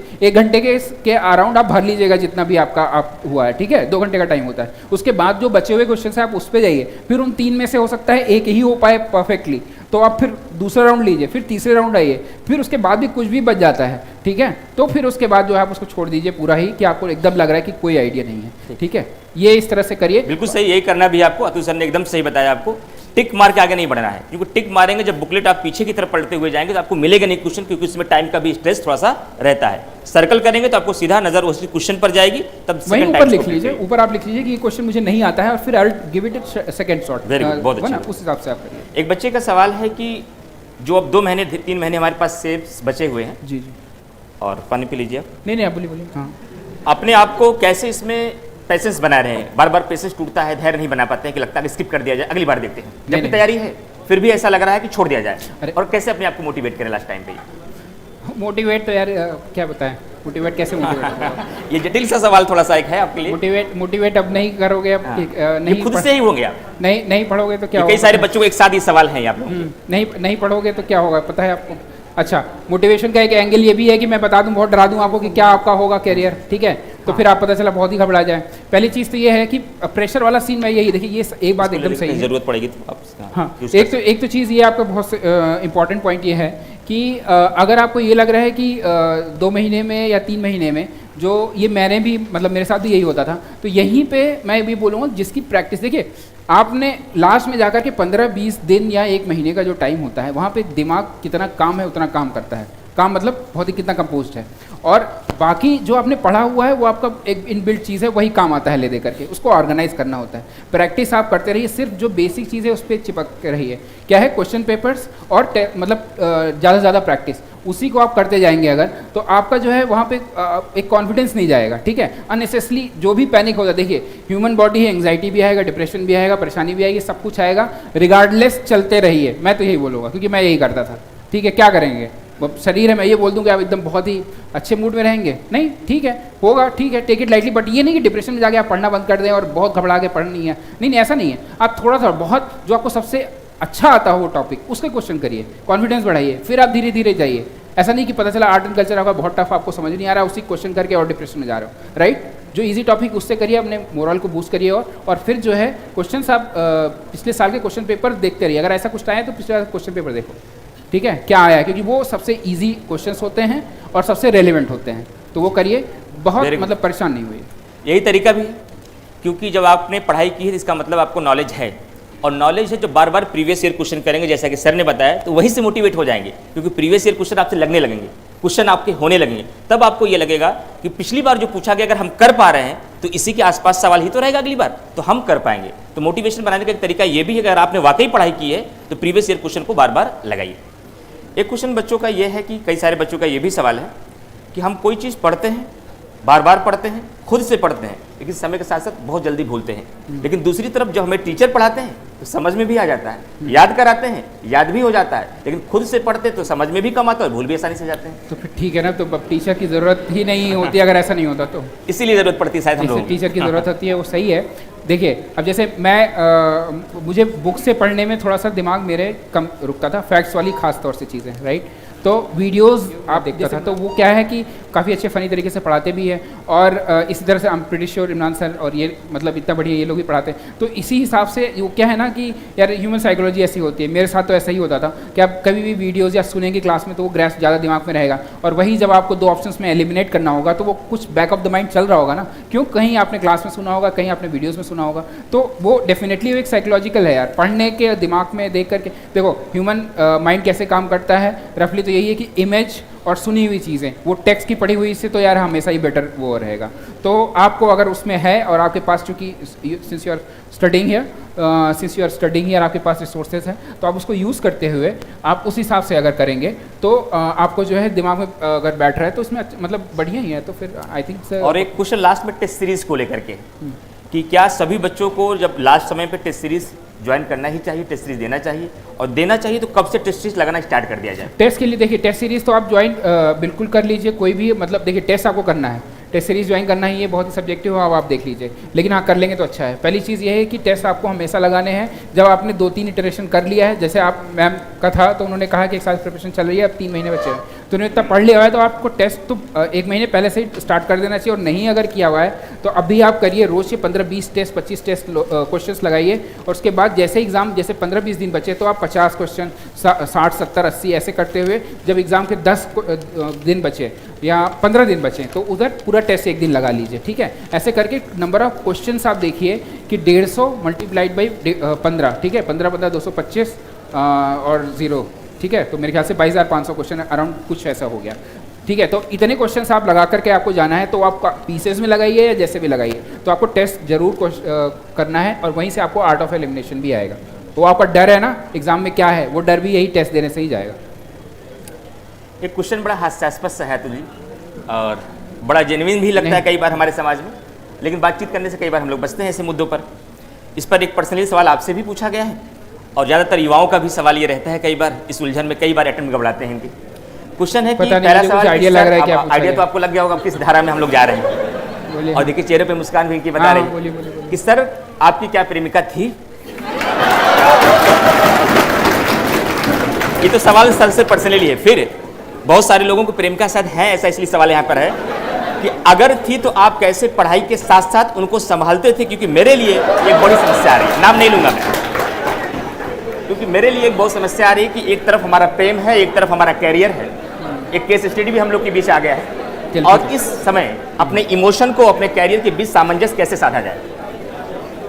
पहली बार अब बी क्वाइट, अब आराम से सुनिए चीज़ों को।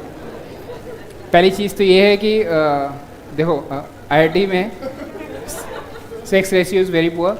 मेरे बैच में 700 में 30 लड़कियां थी, ठीक है।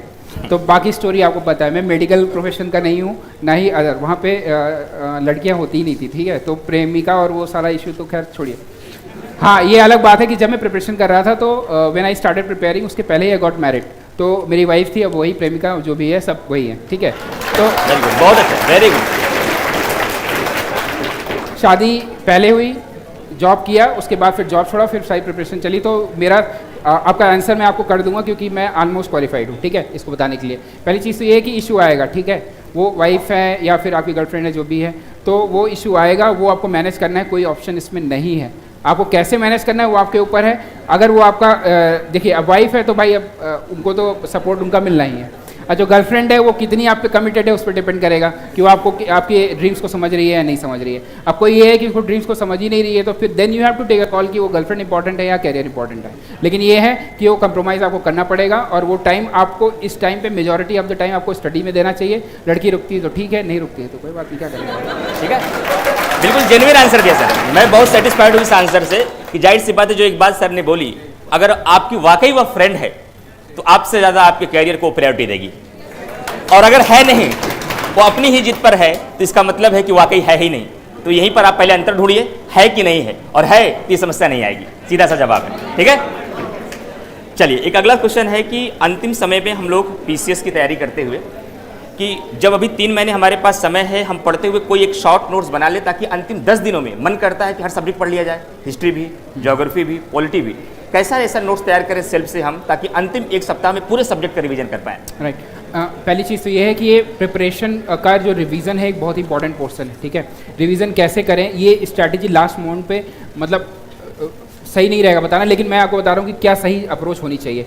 अगर लक्ष्मीकांत पढ़ रहे हैं तो या तो आप नोट्स बना लीजिए, नोट्स बहुत मतलब बनाने की ज़रूरत नहीं है उसमें। मैं क्या करता था, जो इंपॉर्टेंट चीज़ें थी वही मतलब फॉर दिस दैट ये सारी चीज़ें भी नहीं, बस कीवर्ड्स के अराउंड मैं अंडरलाइन कर लेता था, और मैं लास्ट में उन्हीं अंडरलाइन लाइंस को ही पढ़ता था, ठीक है। उसी तरीके से शॉर्ट नोट्स अगर आपको बनाना है, देखिए प्रीलिम्स के लिए एक तो ये घटना चक्र जो पूर्वावलोकन वाला है, तो वो एक तरह से खुद ही रिवीजन है। आप देखिए पूर्वावलोकन का मतलब ही वो रिवीजन है, ठीक है। तो आप उसमें देखेंगे प्रीवियस ईयर में जो भी क्वेश्चंस आए हुए हैं, ठीक है, वो क्वेश्चंस ही उन्होंने पूछे हुए हैं, और उन्होंने 90% सिलेबस कवर कर दिया है। तो मैं तो उससे रिवाइज करता था, ठीक है। बाकी आपने अगर जो पढ़ा हुआ है वहाँ पे जो कीवर्ड्स आपने हाईलाइट किए होंगे, आर्टिकल्स है या फिर कोई की कंसेप्ट है, राइट, ठीक है, तो वो उसके अराउंड आपको रहना है। जो भी चीज़ें हाईलाइट करिए या क्विकली नोट्स बना लीजिए। नोट्स बनाने वाला काम अब मुझे लगता है कि शायद थोड़ा सा लेट हो गया है, लेकिन हाँ ये ज़रूर है कि 2-3 महीने में आपने अगर हाईलाइट किया हुआ है तो आप उसको पढ़िए। लेकिन यार 2-3 महीने भी मोर देन सफिशिएंट होते हैं, ठीक है। अगर आपने जैसे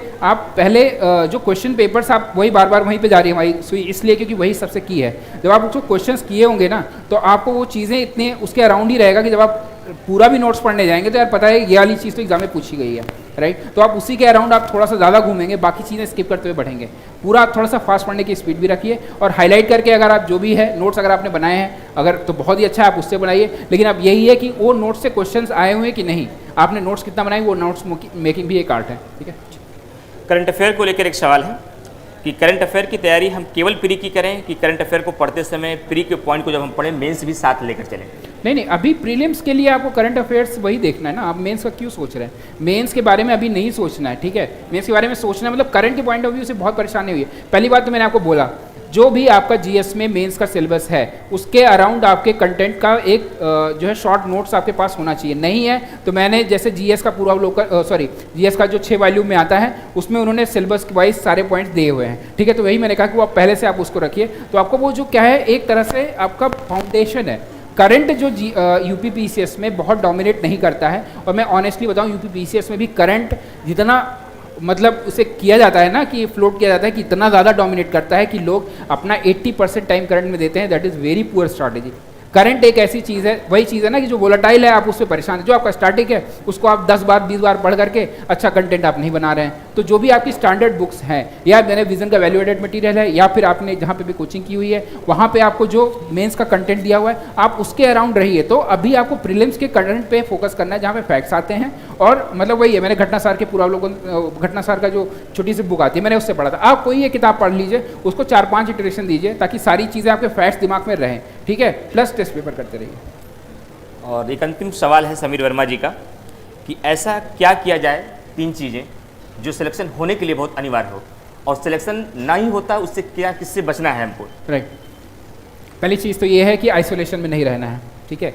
आइसोलेशन में नहीं रहना है मतलब एकदम अलग थलग अलग, जैसे मैं जो है बहुत ही आइसोलेट होकर पढ़ाई करता था, क्योंकि कुछ लोग होता है कि दिमाग बहुत डिस्टर्ब हो जाता है, 10 लोगों से नहीं मिलना है, और ये डिस्टर्बेंस भी क्रिएट करता है। आइसोलेशन नहीं होने का मतलब ये नहीं है कि यहाँ सिविल लाइन्स में जाइए और रोज समझ रहे हैं ना, वो सब भी नहीं करना है। पॉइंट ये है कि आपको लोगों से टच में रहना है, क्या रियलिटी है, क्या हो रहा है वो आपको पता होना चाहिए। टेलीग्राम वगैरह पे ग्रुप होता है लेकिन वहाँ पे भी सब बकर ही चलती है, आपको भी पता है। तो जो एक लिमिटेड क्वेश्चंस आपको कहीं कुछ डाउट आया, ठीक है, आप वहाँ पे उससे डिस्कस कर सकें, क्या चीज़ें चल रही उतना आपको करना है, ठीक है।